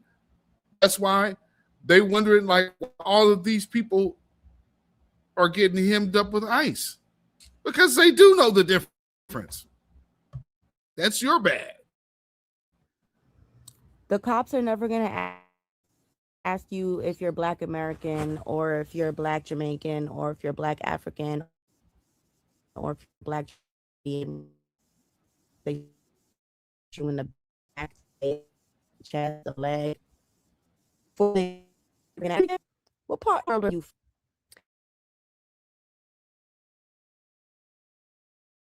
Oh my God, you fucking cowards, kill me. We aren't the ones with the law and ICE. Let's go scream at the white folks. But you're not doing that. You crying to us, talking about a war with us. You got a problem with ICE, and that ain't Black America. You coward. You're sitting up here in TikToks, and this is why people are getting pissed off, because you keep trying to confuse your desperate need with us supposed to care. And then you use this lie and say, oh, well, you're fighting with us.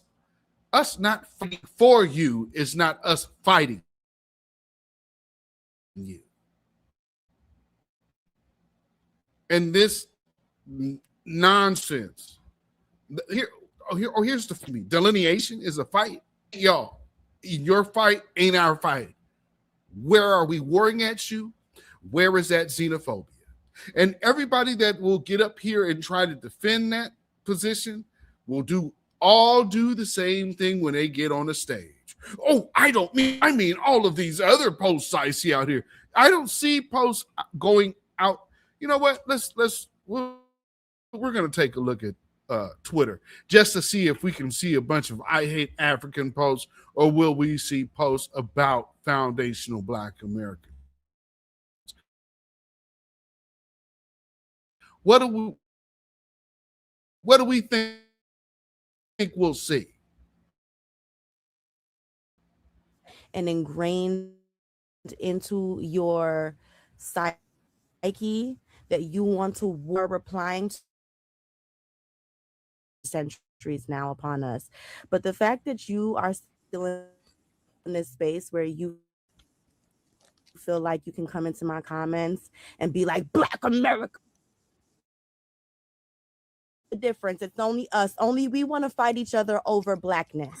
But the fact of the matter is, blickety black is black. They do know the difference. That's why they allow you here. That's one of the biggest, like, do y'all believe that? Do y'all really believe that? They go out of their way to give set-asides. They allow a Black Caribbean caucus. And you're going to tell us that bullshit? That they don't know the difference? Get the hell out of here. Yes, they do. That's why they make the set-asides and provisions for your weak ass. Telling us that stupid shit. We know the difference. There's a whole Caribbean Black caucus, and the co-chair is Yvette Clarke, who is, for some reason, the head of the Congressional Black Caucus. Those are conflicting agendas. But we see so much that the Congressional Black Caucus is hell-bent on worrying about immigrants. And here we have this idiot talking to us and centering herself in our country. Black is blickety. We all are of this earth. We are all of this planet. We all grow, our hair grows out our head like the leaves grow out of the grow trees. it at home. All different colors At of home. dirt. It comes in all shades of brown. And you can go home. Y'all have to get a fucking grip on And this you life. can go This home. life that we're living in right now and these bodies. Yeah, we don't owe you shit. This is insane. No, get up out of here. These people, they really think we owe them something. We owe you nothing. Good grief. What's going on? What's going on? Church of Black Power. What's going on, good brother? Oh, goodness. They have a lot of fear. FBA does not. They would. I'm not spending my time worrying about what white police think.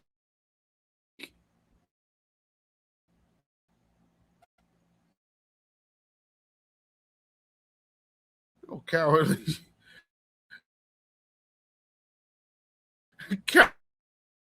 Cowardly nonsense. What we going for the record? That's the other part I need to play before I move on.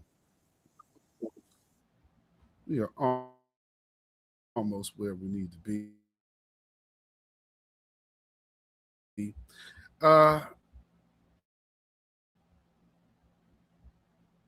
Yeah. I was trying to still don't mean we need to break bread with them. And so what we're doing a fight. But I see all the posts against FBA and calling us this and that.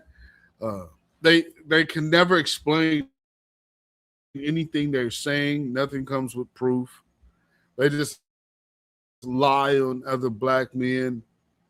And I'm not going to support anybody lying on a black man or the weak shit throwing man's kid. You a sucker for that. And obviously you don't come from our culture doing that. And you don't come from no street shit either. Because the fact that you're putting a person's children out here and you don't even think twice of the implications of what that is out here, that lets me know how much of a reckless moronic individual you must be. To that regard, that also tells me you ain't ever put your hands in shit. Because only pussy punk bitches do that. But anyway, moving on to the next position or part of business that we have to tend to is, again, these sellouts. And see, you can be a sellout while being a Democrat, ladies and gentlemen, because both sides are supported or ran or controlled by the same group. And so here is Cory Booker back in, was this 2008? Letting other people know, again, just like there could come out with a plan with non-black people on how to combat black agendas. Shout out Angela Rye to actually going out there and doing that. And here's Cory Booker doing the same. Let's take a look.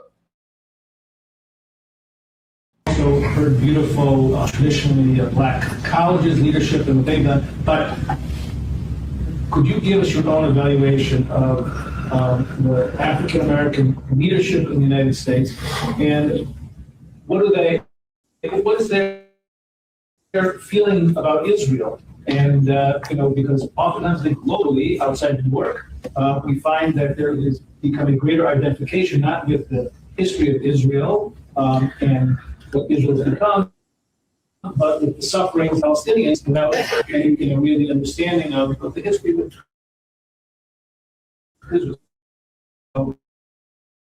African American leadership, Black are always going to be, as Jews are, always going to be some of the first to sign up to be afraid of whatever. But when it comes to justice for Israel and understanding and suffering within context, we need to be more vigilant than we're being right now. And so within the Black community, and I say this all the time, you ask specifically about Black never before, is a marriage not only qualified, but not only experienced. You're going to see more Black governors, you're going to see more Black senators, you're going to see critical that you continue to find, not them when they're Congress people. You find those Black leaders when they're 22-year-olds at Oxford, when they're 24-year-olds as a city council president, and you go to them then and say, come to Israel. Let us start showing you what this is about. That's what a key mission of AIPAC that we must continue.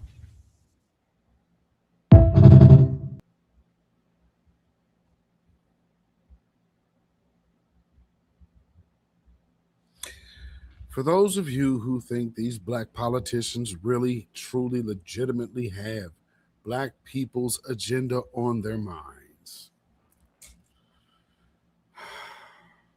let me just help you see that that's not the case. It's just not. That is the move. That is the way.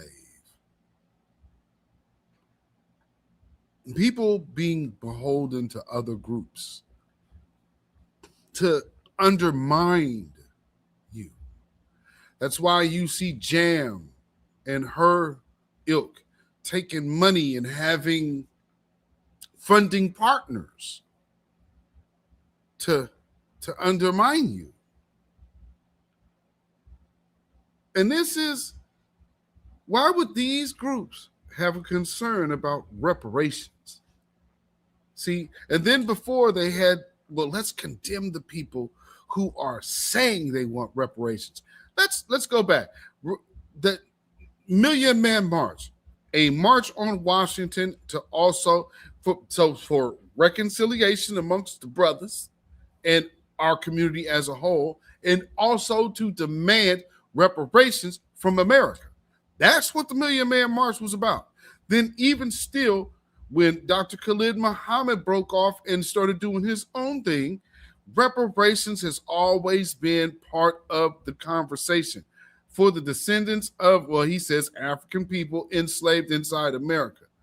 That does not open it up for everybody outside of that, which I want you to understand. When I talk about Jam, Angela Rye is part of that same system, because who else is she talking to talking this? Clearly don't pay attention, that's fine.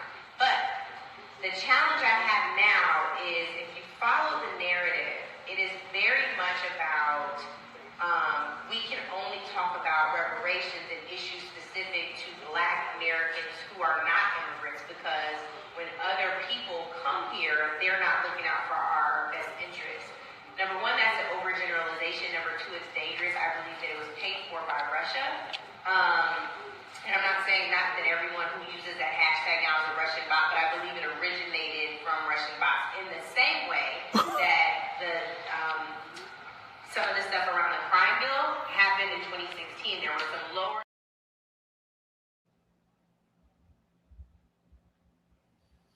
And that's how you get these people coming over here talking about, see, we all look the same. And see, if the police see you, they see me, they just say, we all look the same. We? Yeah, because my question is, where's your family from? Because we don't look at things the same. And we definitely don't see our relations to the dominant society the same. Because, see, we going to look at them with a clear view. Because we understand. And people be like, well, what would Malcolm X say about, this Pan-Africanism? I think you're right there. I would not limit our employment demands to Negroes. I would include Puerto Ricans and other minorities throughout our country, which have been similarly discriminated against, though not for so long a period of time as Negroes. Puerto Ricans weren't enslaved. Yeah, this is a problem that stems from slavery. And this compensation, yes, sir, this compensation is coming to people who were enslaved by the white man for 400 years. The Puerto Ricans don't even fit into this picture. Well, they do fit into it. No, they do fit into it. The problem is the Negro problem. They're not lynching Puerto Ricans. If a dark-skinned Puerto Rican went down to Mississippi, he probably would be lynched too. Spanish, he wouldn't be lynched. No, they don't. It's the Negro here, and as long as he can speak Spanish or some other language, or if he ties his head up with a turban or something, he can go anywhere in Mississippi or in your home that he desires. You're not aware of the fact, are you, that African students have been arrested in our demonstrations in the South? When they speak French. When they have been mistaken for the so-called Negro in America, they've been arrested. What I'm saying is...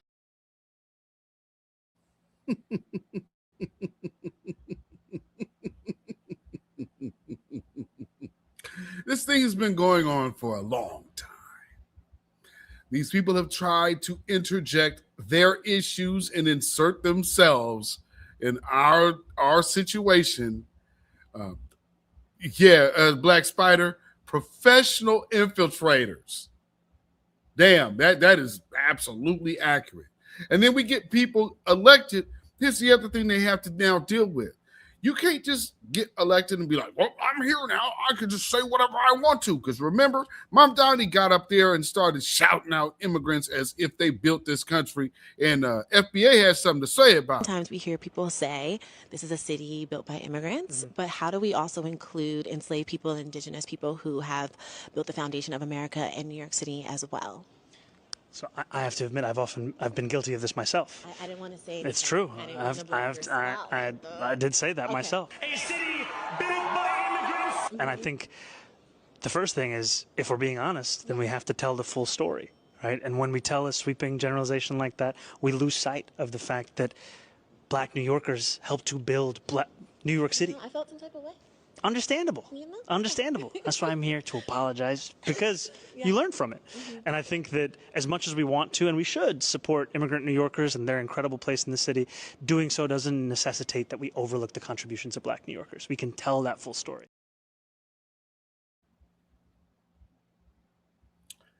I agree. And for the first young lady that I played, she has such a big problem. And like I said, she sounds just like those other people who have a problem with even the Smithsonian, which is just telling the truth. And so here, let me play, before I play this next clip, let me play this sound from Sonny Holston, who had something to say about what's going on with financial repair to the descendants. And I think the real reason behind this is about financial repair to the descendants of the enslaved Africans.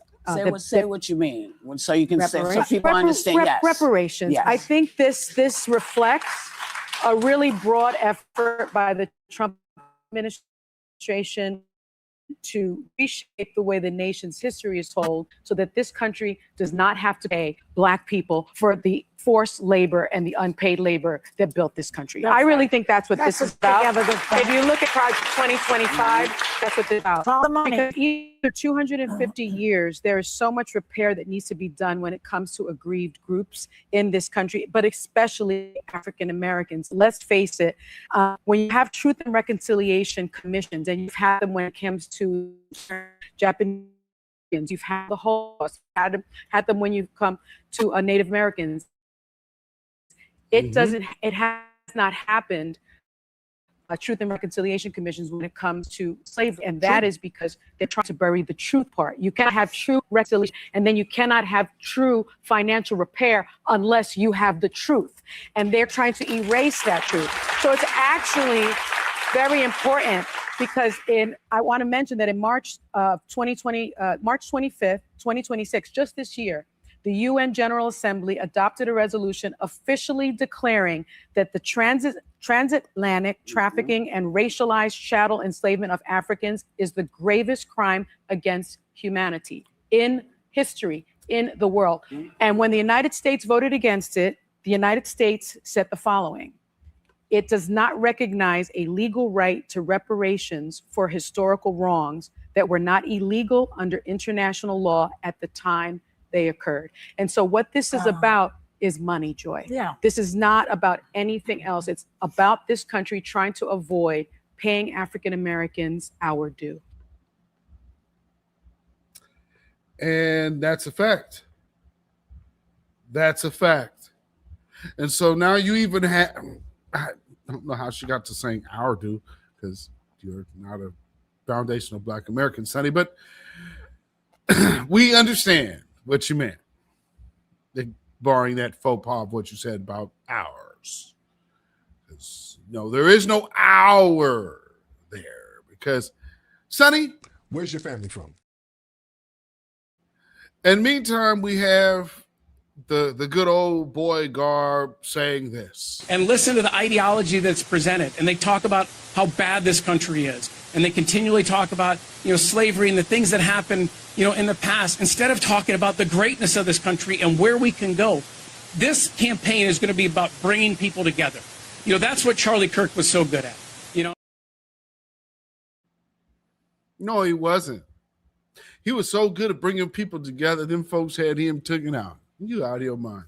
And got this patsy set up here to go do this shit right now. No, what got him done was, number one, that line is fleeting, and we're here to stay. So there was really no direction for that Turning Point USA bullshit to go. So remember when I was always getting at Matt Walsh, like, hey, this whole line is going to die soon. Then Charlie Kirk went out there and started saying, we need to start asking questions, talking about Israel. I knew then he ain't going to be around long. Oh, that's right. The bullet came from somewhere out there. Yeah, that's right. Anyway, so they did him, cleaned up the scene. When I saw him they showed the picture of Erica Kirk, and she puts it up the next day. Oh, you already got him in the casket.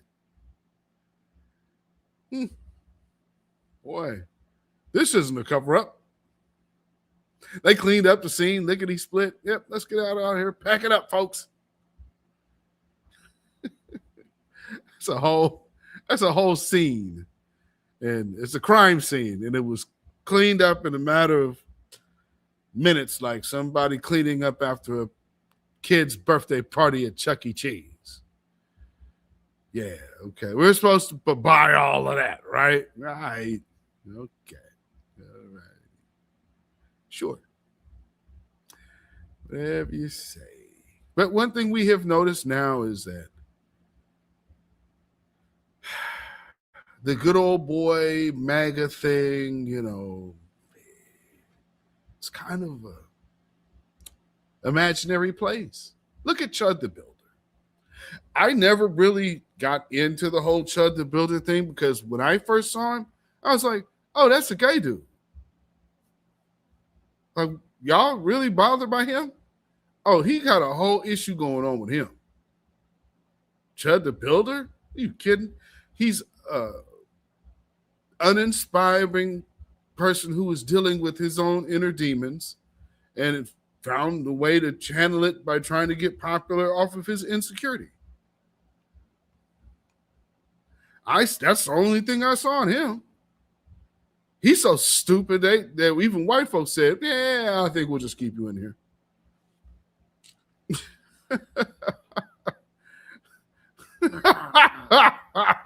Chud the Builder. First off, your name is Chud. Okay, Mr. Hanky. You know who takes, just FYI for these little weirdos that act like they're not gay, naming yourself after a piece of poo would probably mean you chase it. I'm from the University of White Supremacy, ladies and gentlemen. This is Portland, Oregon. If you didn't know where I'm from, I'll let you know now. I see this type of thing every day. That's why, they don't have much of a response for me because I'm here with all their cousins. Y'all can't hide the truth from me. I sit here in the bulk of it. I mean, man, in the height of the crack epidemic pales in comparison to this shit. And it's so bad that you just have to call it normal. Because they're hurting and they're sickness. So we have to just let them smoke their fentanyl at the bus stop. Right here in broad ass daylight on a busy street. Come out here and tell me this shit. Anybody from this I-5 corridor, you let them folks try to tell us that shit, please. I can't go to the store without seeing me a damn addict. You kidding?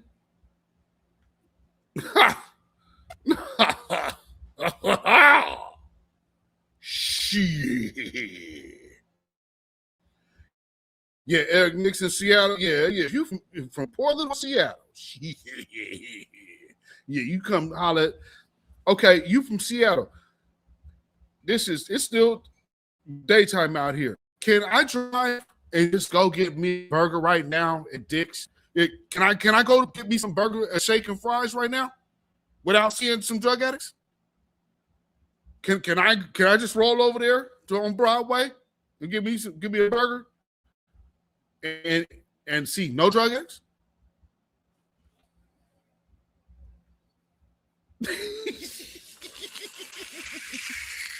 Welcome to the Pacific Northwest, man. Ooh, wee.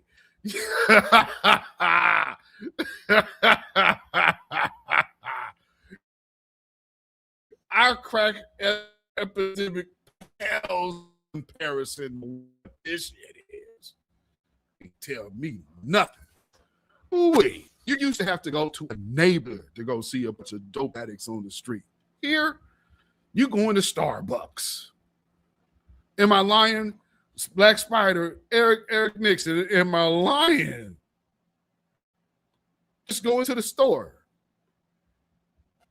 I just want to go the safe way.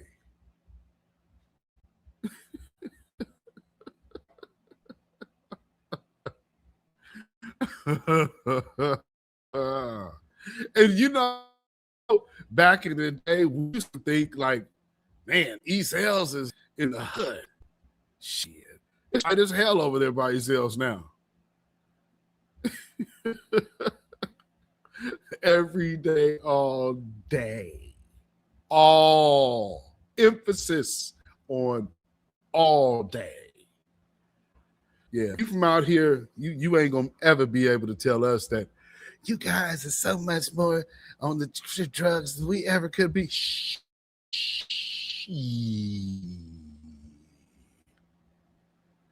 Black Spider said karma ain't through with them regarding that crack. They getting it now. It is tearing their ass up. I mean, it called us Night of the Base Hairs.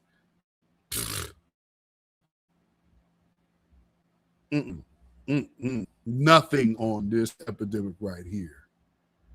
Like I said, any time of day too. It's not like, oh, it's nighttime. No, you start your morning that way. Somebody sitting the other morning is I'm on vacation. Yeah. You took the words out of my mouth, Spider. You took the word out of my mouth. A bunch of zombies just sitting there just.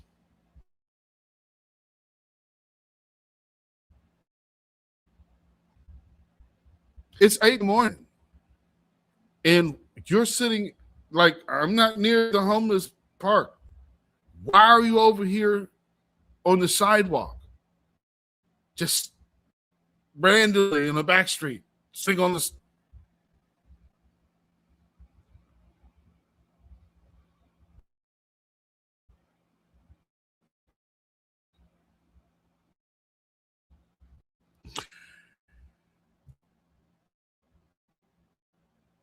This family, we overhyping what we see.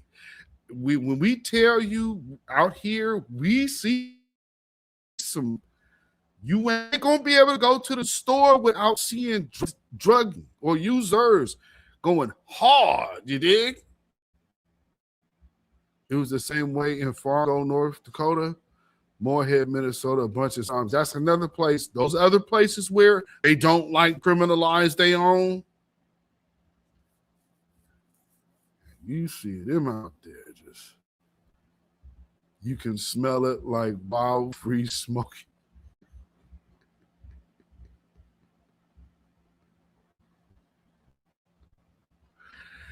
Oh.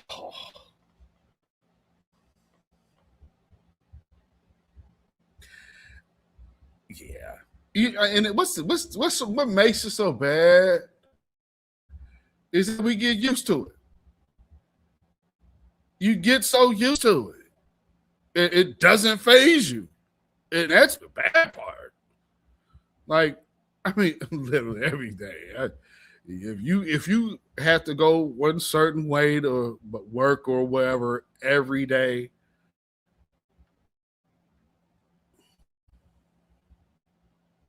how far can I get? Maybe half a mile on a good day. Maybe half a mile before I see my first dope fiend. 52nd now, that's a wrap. I can get a little distance.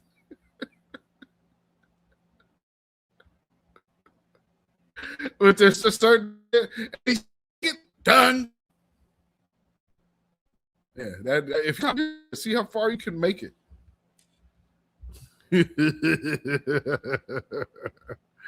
Whew. Oh man. Anyway, that was my tangent of the good old.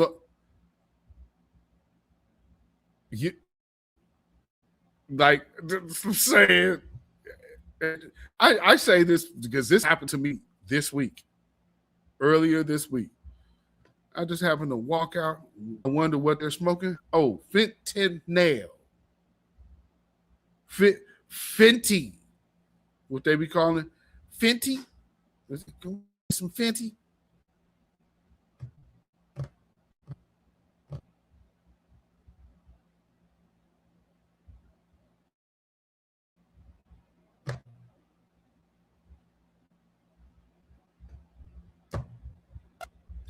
Where you at? Telling you. I'm telling you. Yeah, that's that. Yeah, that's that Fenty nails. Yeah. Oh man, they get a damn pass. Oh my God. Well, see, remember, we're the one with the law. They went out of their way to create the law. And I remember when all them white folks in Washington was thinking it was about making laws to skirt punishing black people. And then they come out here and like, yeah, there's your cousin's player. Oh, it was all about black folks, right? Yeah. Same thing about waiving the restrictions or stipulations for graduation. Yeah, had nothing to do with us. Talking about rural kids. Ain't no black kids in rural Oregon. They got shit to do with us, and had nerve to try to blame it on black folks. Get the hell out of here. They're doing it for them, and they're law and order. And then remember, they came out here. Y'all remember that there was a whole big deal. Portland on fire, right? Remember? Then they came out here. Had it been mentioned in Portland at all? And they don't mention. They don't even use words that start with the letter P. Mm-hmm. They came out here and saw their cousins for real and was like, ooh, this isn't Magaville. Ooh, and this is Valhalla? Yikes. Yeah, your utopia is literally your hell. Now, switching gears before we get out of here. You guys won, man. Don't you want to be around an environment where there's snow blacks? No, you don't. That's another thing that sucks for them. Because they, as much as they so-called hate us, oh, really? You want to be around a bunch of you all day? No. Yeah. They'll scream all that shit about immigrants. When it comes down to foundational black Americans, they just, why don't you stop complaining? They don't tell us go somewhere. No, they just want to stop complaining. That means they want us here. Because life wouldn't be lifing without these old black Americans. We the ones that make the engine go. And I believe they have a strong belief about our tie to this soil as well. So if we did leave, I'm under the firm belief they would expect destruction any day. If Black America up and left off of this soil, who the powers that be that are left here would expect this total annihilation in a matter of days. That's the reality of who we are here in this country. So for these outsiders to come here and try to tell us all of this nonsense and try to insert themselves to, you guys take your inspiration from us while you're fleeing and dying to get here. You kidding? Anyway, look at AOC. AOC get around black folks. See, only people do this to us. We don't ever do this to any other group. I'm going to go around you. Hey, brother. Hey, look at me, brother. Hey, we're all in this together, brother. Hey, let's all be one. The blood clot one, man. Come on, we all one family, brother. Come on, wagwan. Come on, man. No. Only people do this to us. They start getting around us, and all of a sudden, this weird black scent comes out of nowhere. And just keep an eye on good old AOC, because she's one that now she knows she has to kind of play it up to the black base. So I guess the show begins. We cannot afford to leave Tennessee behind. We cannot afford to leave Kentucky behind, Alabama behind, Mississippi behind, Georgia behind, South Carolina behind. Behind. She sound like I'm gonna whoop your behind. If you don't get in this house, I'm gonna whoop your behind. I've never heard a Puerto Rican say behind. And it's getting bad because now she's even bringing up Jim Crow. I don't support the filibuster. I don't support elements of this institution that we know, were founded on Jim Crow.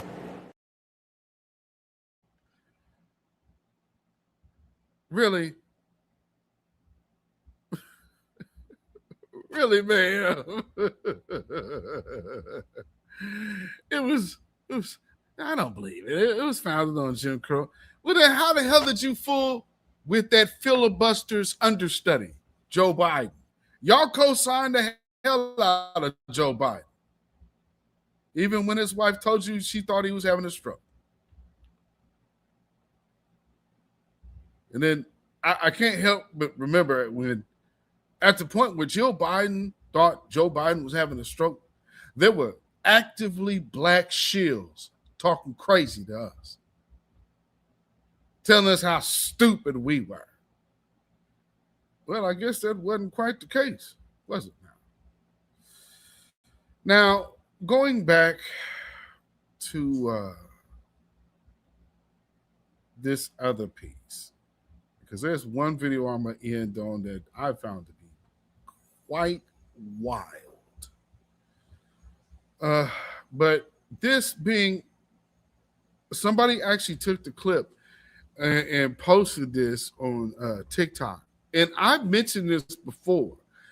Family, for those of us who are old enough that remember the mini-series Roots, there were scenes to where the black folks let it be known that they did not see themselves as Africans, even in slavery. So let's look at this clip. Mandinka. What cool stuff that you talking about? That's African. I ain't no African. Well, I'm Mandinka. We're proud people. And I'm American. I was born here. My mammy and my daddy was born here. And my daddy's daddy. I ain't no African. Bad time all that.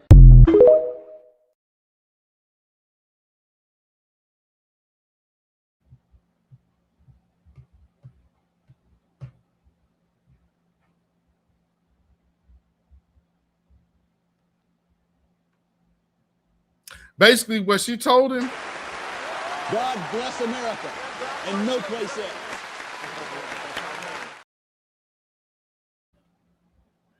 we are the people and we are here.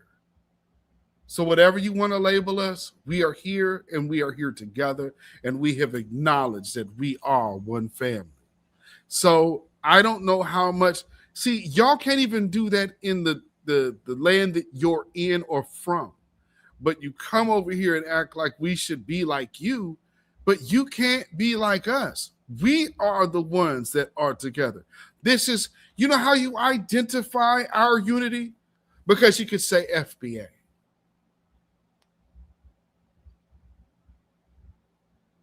That in itself identifies our ability to unify. That's not a gang. That's not a group. That is a lineage saying we are one. Who else done that? Who else has done that? But meanwhile, we have tethers asking silly shit like this. Why are so many African Americans angry when they're called Africans? Because we ain't no goddamn African. I think that would be simple.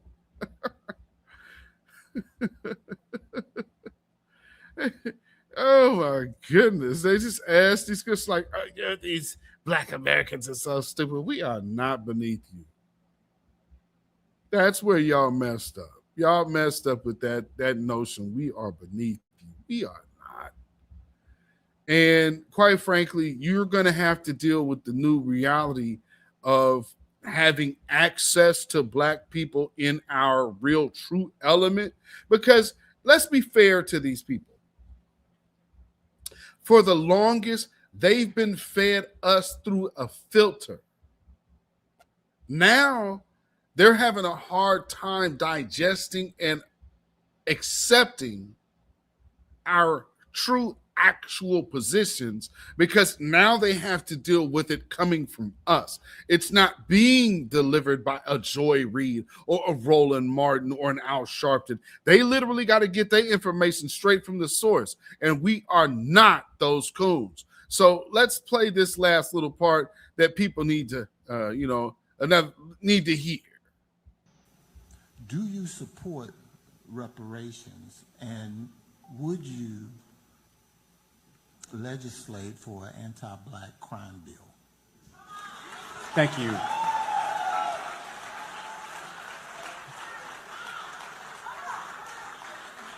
Restoration, repairing past harms is part of my faith tradition. It's part of the values I was raised with.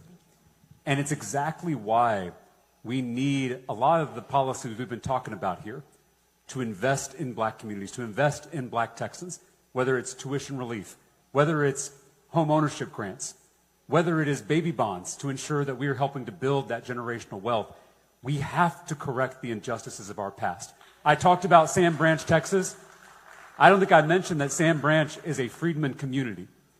So we are seeing the reverberations of slavery in modern day Texas all over the place. And until we as a society are committed to righting those past wrongs, of restoring our black communities, we're never going to be able to get this country back on track.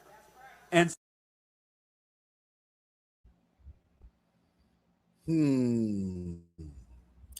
And there again is the demonstration. Now, will Tallarico hold to his word? Time will tell. However, this is the evidence of that persistent message to where no one can identify another group in America that forced the repair of their group into the conversation. We did that. And up until this point, there have been a lot of so-called black leaders that we call misleadership that have claimed to be these champions for the people to, we're going to fix this. We're going to, we're going to make sure, or we're like the other dude I played before. This Charlie Kirk brought people together, but you have not repaired the harm. And if you know your harm, especially in this case, the harm is out over age of the actual birth date of this country. There should be no reason for that to be skirted. And to say, let's get past and let's talk about all the good things. Let's talk about how to repair that problem. And you know what they say? What they say is, just like they said, we don't hold ourselves responsible for what was internationally accepted at the time. Not leading and saying, let's repair it. But now they want to lead and say, this is what's law. They want to make the law. And that is where we have this issue with to begin with. And that is the societal indictment of this society. You cannot fix yourself. You will not correct yourself. And this indictment needs to be levied amongst the world. And if you can't see the righteousness in doing that, then I guess I got to double down in the words of Farrakhan in justice. God will see his just on you. Because there is, you say all you people say you're Christians. Everyone who says they're Christian and talk against reparations is not. Restoration and reconciliation. Restoration is the first part of it. You cannot have reconciliation until you have restoration. And let me be very clear towards some of the Israelite agents out there, because of course I have known who you guys are for many, many years. And some of you people don't even know the doctrine you're under right now with some of these Israelite camps. Comes from people who have been working for the CIA and that for the last 15 years or more. So they're going to tell this. The Lord don't want us to give reparations. That sounds like tomfoolery. Let me explain to you. Reparations is not the Lord's return or the Lord's salvation. Reparations isn't salvation. Reparations is bread. You still have to live this life. You're still dealing with this government. That is not a full restoration, as in what you're looking for is a biblical prophecy. So anybody calls himself an Israelite that tries to make this seem like it's fulfilling prophecy, no one said that. No one ever said that. And that person right there is an anybody, that's where that line comes from. And another way to kind of know what this group is because they probably openly still use the word Christ. Your leaders have been compromised. I have all the old video footage that they probably deleted off the internet now. Even back to when Light got roasted. I have all of that. My receipts are a beast. Oh, for all you guys that didn't know, Shawnette is Dominican. You guys didn't know.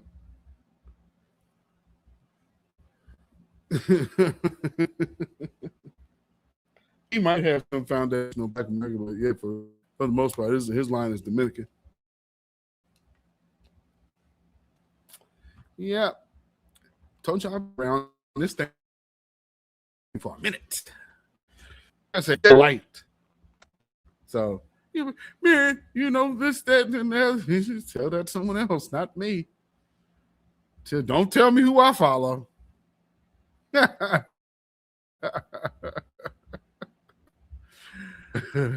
out to Elder and Apostle Bakar for the Indian uprising, which there's information that cannot be hidden anymore, especially about Black Seminoles. And see, knowing like the old Indian maritime, like even what they call island, because America wasn't filled out. A lot of this, some of those maps have a large part of America underwater. The Pacific North being those high points. So another reason why the city, Portland, predates the state of Oregon. These people will come around here talking to us like we don't even know. We know the history of our land. You don't even know your damn birthday. That's one of the most ironic type of things, and they just think that shit makes sense. How are you gonna tell us what we know? And you don't even know your own damn birthday. I don't like that restoration. I say restoration as far as that's a thing, like I said, only the Lord could do that. No man can restore you. And I said, well, when I heard people doing that, I at first recognized people popping out at the first rally because there was some Israelites at the rally. Like, okay. And then if y'all remember the guy, the Donald dude, he messed with Rashawn or whatever that dude's name is. That had the alternate reparations rally. So then he jumps up the Hebrews to Negroes, and that caught fire. That's what Kyrie had all that beef over. And now this nigga is a Pan-African. So I'm just saying, I've been out here for a minute fooling cats, and cats had to reveal themselves for what they are. It's like when if I've been knowing you for 10 years, I'm watching your switch, buddy. You can't sit up here and be like, oh, well, that ain't what it's. These other people might be new to you. I'm not. So I watch people make the switch and their pivots. And, watch people turn on folk. Because realistically, a lot of people are trying to be superstars and not realizing that this is a movement. And up until this recent time, Black empowerment has never been financially lucrative. So it needed to be fostered in a space and in a manner to what Now we see because there's a media apparatus attached to it. And when you have that, you're always going to have opportunists. And in this matter of how many years? This 26. Ooh, we're getting into the you see too, and you see a lot come and go.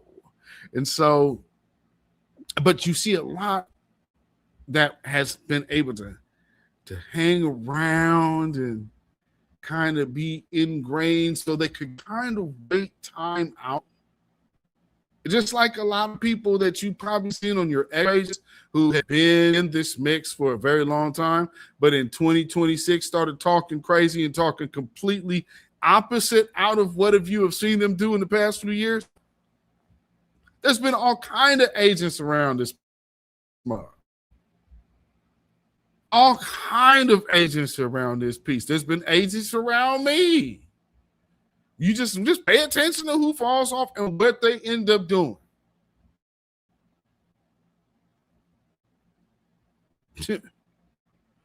Oregon is deep when it comes to Black people.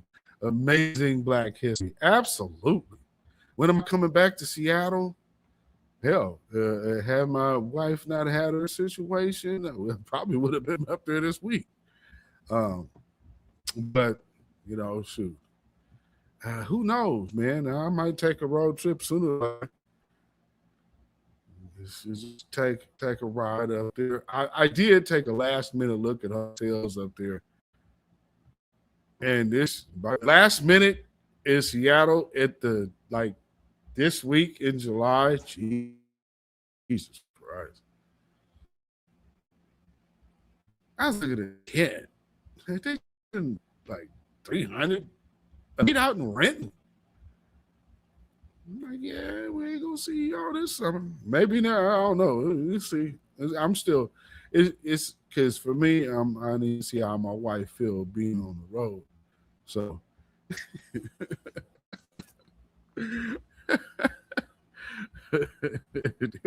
in Renton, 300 something in Renton? No thanks. No thanks. Yeah. Hey, I was up there. We was up there last year though for the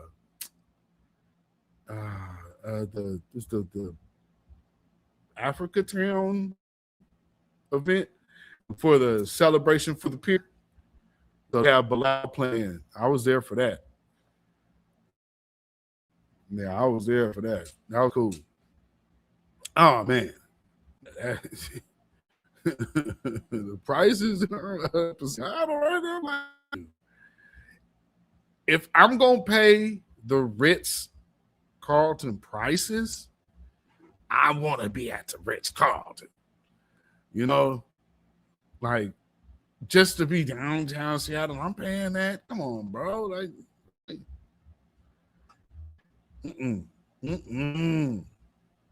That's like when I was up there in March, I was right by the Space Needle. But yeah, like I said, it's summertime. Y'all just had World Cup. You know, y'all still kind of popping. You know, it's hot. So I get it. And we had a heat wave going on here too. So everybody who didn't go anywhere was heading up your way. And that obviously was clear. Yes, we had a good time last time we were there. Yeah, absolutely. Yeah, we did. Still didn't get a chance to do all the things we wanted to do while we were there. I guess that'd be I'll do next time, but still cover quite bases. Absolutely. I tried that Wing Dome for the first time. Oh, and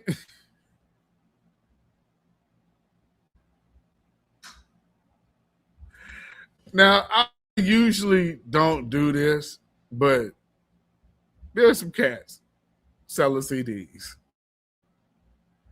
Say, hey, brother, you know, I didn't do. I gave him 50 for 2 CDs. Where the hell am I going to play CDs? Family, if you're out in the Seattle Pier and you have a hustle, CDs ain't it. Who the hell you expect to play some CDs? What the hell am I going to play that on? I'm thinking they somewhere around here to play this with. Who has a CD player?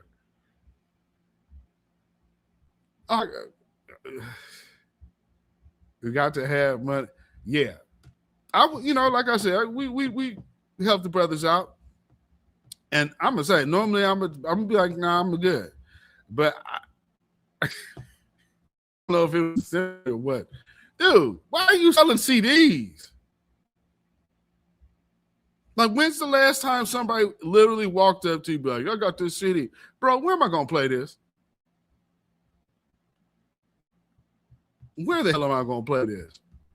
They don't even make new cars with CD players. And then this car I just got, like, it actually has a CD changer in it. I don't listen to CDs. I'm changing over the radio now to one of the new joints. So, like, who playing CDs? Hit the brothers out anyway. But brothers, if you're watching this, time to come to the new century and dang the way. I mean, that's the way for a quick buck, but you're just giving. If you want to sell something there, don't let it be CDs.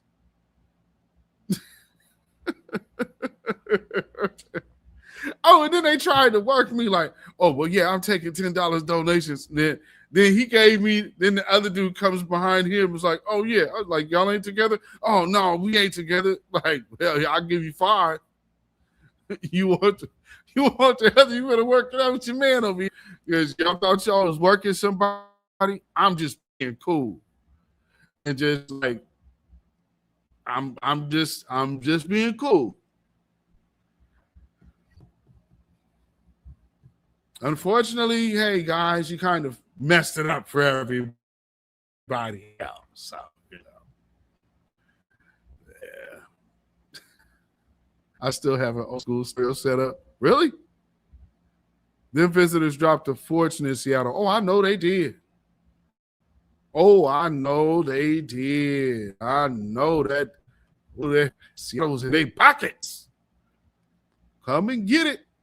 Because from what people were telling me, because people that I know coming up for the baseball games. So I was hearing how it was looking out there. Like, okay, Seattle is in motion. Yeah, I ain't mad at it. Like, that's a big wave of bread. A big wave of bread coming to the town.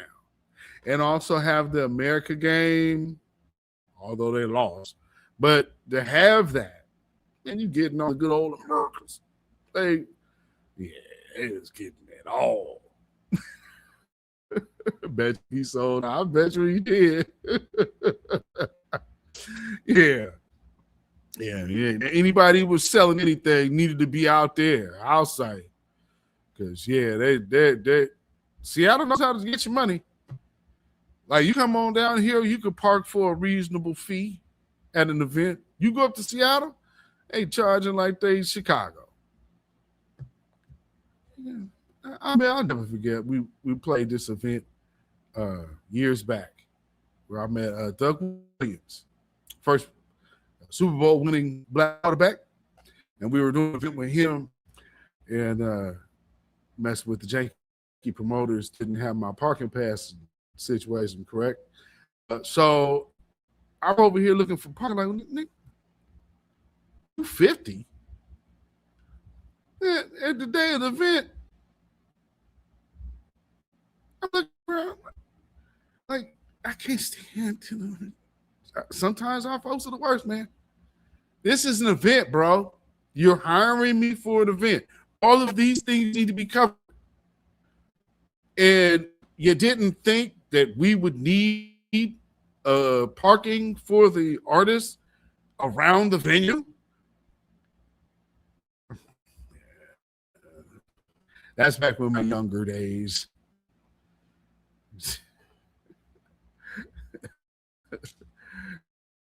I'll tell you right now, if you guys are dealing with people that you are not certain with, and you have to leave home to do business with them, get half of your money up front. That's standard business practice, okay? Second part of your money is supposed to come before you perform, okay? These are 2 standard business practices. I'm going to just give you that one for free. Don't you ever let nobody have you leaving your damn home and they ain't paid you no money. All right. $28 burgers. I know Dick's was flooded. I know Dick's had to be flooded because I'm not spending $20 on no goddamn burger. See, up the street I go.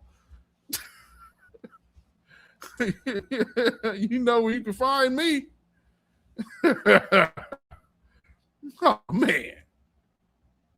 Hell no. And I'm going to make my stop over at Philly's. Nope. That chicken, the chicken at Philadelphia, the chicken sub, or the chicken cheesesteak. Winter chicken dinner. Salute to y'all, brother. That chicken over there is stupid. Hundreds for parking. That shit's crazy. Maybe get up there. That's a lot of money. I saw $1,500 at the arena. 15. I didn't even get it out of my mouth, man. $1,500. That's outrageous. Whew. Yes. So that has been our rant on Northwest spending. So there's one last video. One last video I gotta play for y'all, which I found this. I don't actually feel about this video. I do have to say, for all of the idiot Democratic shields that keep trying to confuse Indian culture with Black culture,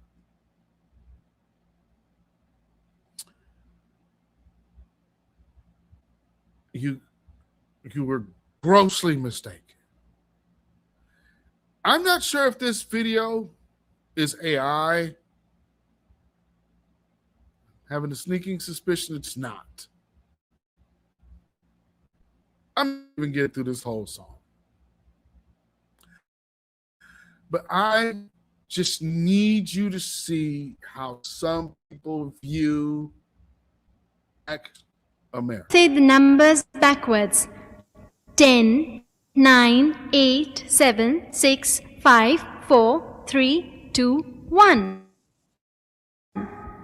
And let's sing 10 Little Nigger Boys. You enjoy it.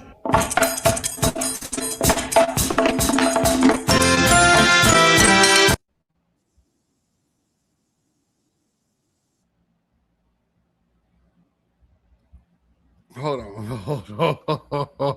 on. Wait. Let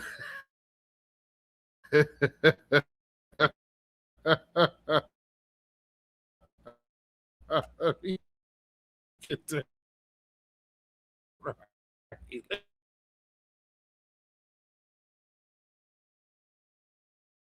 Why are we having the generic? What's up with that? Okay, let's do this. Oh my Lord.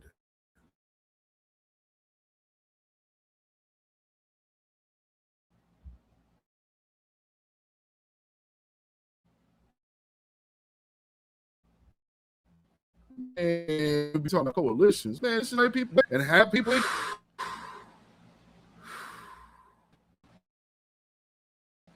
8, 7, 6, 5, 4, 3, 2, 1. And let's sing 10 Little Nigger Boys. You will enjoy it.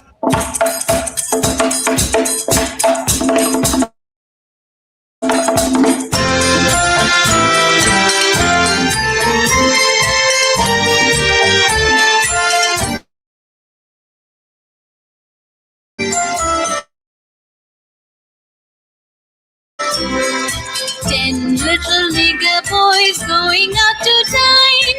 One overate himself. And then there were 9.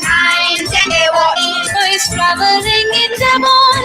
One said he'd stay there. And then there were 7 little nigger boys chopping up sticks.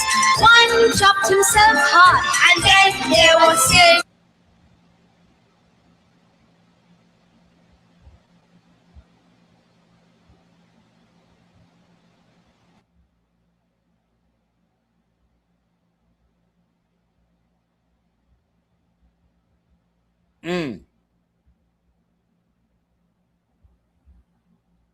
What y'all got to say about that? I wonder if Kamala, if that's what the songs Kamala sang as a child. You know, when her mother was raising up her and her sister. See, you've never heard of this type of anti-Black sentiment coming from this particular group. But I want you to keep in mind that they pushed an Indian woman as Black on you. And you see to tell every Black person that did accept her that something was wrong with us. And in the same time, though, this type of stuff is going on in that culture. And it's very anti-Black. It's very harmful to us. And to try to trick us and convince us that that culture is part of us, that is flat out wrong. And quite frankly, Black America owed a human apology from the Democrats. And the Black grassroots and New Black media is owed apologies from these Democratic shills. I know we'll never see that happen. But the point is acknowledging their folly. You understand what I'm saying? So to be able to put that up there and say that you're comfortable with duping us and using these people from these other societies that are very anti-Black. Remember how I started this broadcast is exactly, you know what? And that might be the video. I'm going to play that video before I go. So I'll end how I started it. But that's wild, ain't it? That is super duper wild, ain't it? Like, and she's just singing a song like it's cool. And if I remember correctly, that's kind of like one of those old racist white American. That's a rendition of an old racist white American song. So these people are holding deep anti-Black hatred. We don't owe nobody shit. Hope y'all understand that. And before anybody starts saying that they inspired us, the myth is that Lincoln freed the slaves, but Lincoln says in 1860 and 1861, it is a lie and a slander that we have any intention to abolish slavery in the slave colonies of the South, in the slave states of the South. This is just a lie, he says. So why does it happen? Well, it happens because, as W.E.B. Du Bois puts it in his great book, Black Reconstruction from 1935, the slaves took matters into their own hands. 500,000 of them fled from the South, withdrew their labor from the Confederacy, found their way to Union lines, and Lincoln's generals are going, what do we do with these people? What's our policy? And initially the policy was return them to their masters. But they refused to go back. They came in such numbers that this wasn't viable. And a few of the more radical Republican generals said, I'm not returning them. They were defying Lincoln, but they were defying Lincoln because enslaved people were forcing the issue. And ultimately, 200,000 of these self-emancipated black men find their way into the Union Army and Navy. Women serve as cooks and as spies. We often forget that the great Harriet Tubman, who had led a series of raids to free family members and then to free non-kin fugitives, was the most accomplished spy for the Union Army. Lincoln eventually provided a pass which said, Harriet Tubman can go wherever she wants, because the point is, she could provide intelligence to the Union Army that no one else could provide. So this was a movement of self-emancipation. Enslaved people forced emancipation on the Union, on President Lincoln, through their own militancy, their resistance, and their mass flight from the South. And there it is. See, people like to remove our own activity. And that's another thing they don't like to have spoke on at this day and age, because what that means is we also still can take credit for having a heavy hand in our emancipation, in which, it also debunks the myth of people doing right by us. And by that even makes and strengthens the argument that we are owed reparations, period. And anybody denying that you're taking a moral position there, but you forfeit trying to impose your moral authority on anyone else when you have not corrected the harm done in your own house.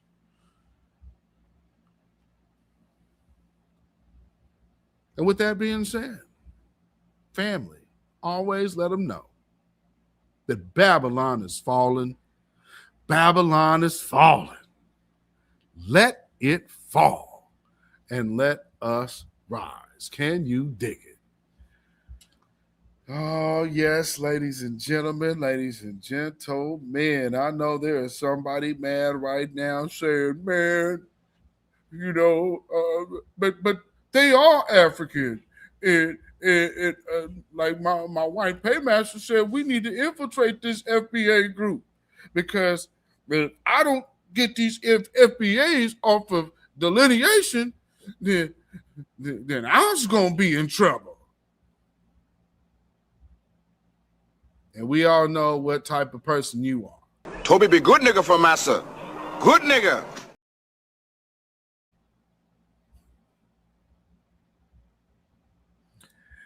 And we don't have any time for that. So at the end of the day, there's too many people that have came around us with false camaraderie, with this idea that we're one and we're one group and we need to stick together, and all this time you've been working against us. One thing that we can always remember to know is you will find out who's exploiting you and who's benefiting from your exploitation when you stop allowing yourself to be exploited. Then who starts to come and starts complaining about the dynamics shifting? That's how you know you got an infiltrator. Man, I remember when he used to be like this. Man, we never had to worry about this. And it's just that individual. Concern yourself with that individual. Because there's always one around you who, because of their dual allegiance, can't please both sides. So if you're going one direction that does not please the side that they're connected to, then they're going to act, and you'll see that. So if you ever wonder, like, man, I thought they were solid. Maybe they're just showing you something. look a little deeper. But, you know, in the meantime, there will always be people posing as well-wishers or posing as they are on the same message as us. Because that'll be the next wave. You can't combat the message. So let's try to infiltrate and adopt the message to change the message then. We all remember and we all understand the code is the leader. So if any of us started talking adverse to the code, you stop listening to us because the code is first. So if you get anybody, see this, it's again, when I say baked in the cake, these folks are already going to try it, but they're going to realize the hard way. There is no deferring.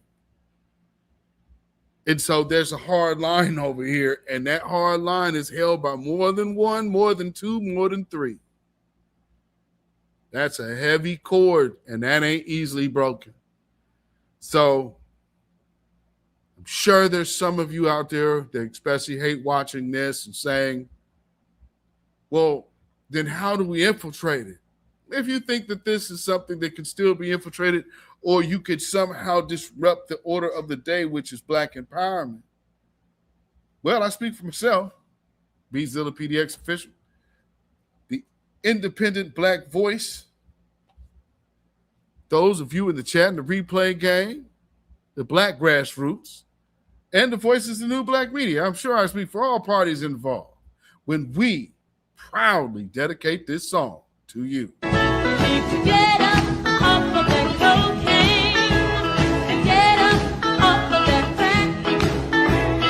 Get yourself together and get your mind back.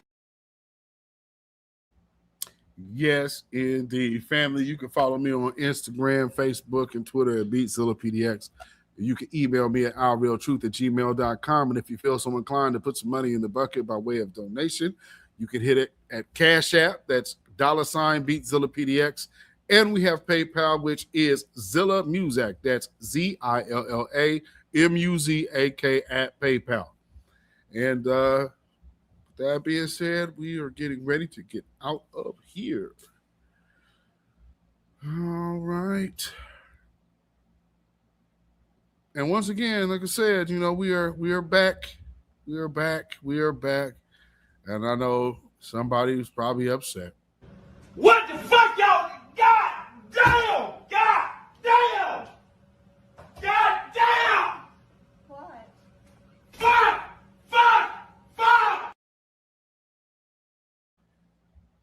What the fuck?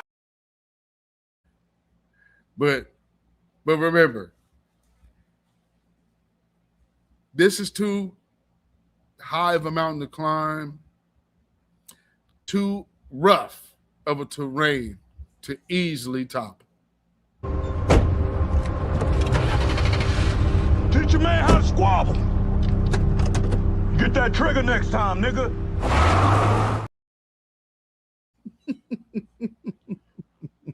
Family, remember why they hate us.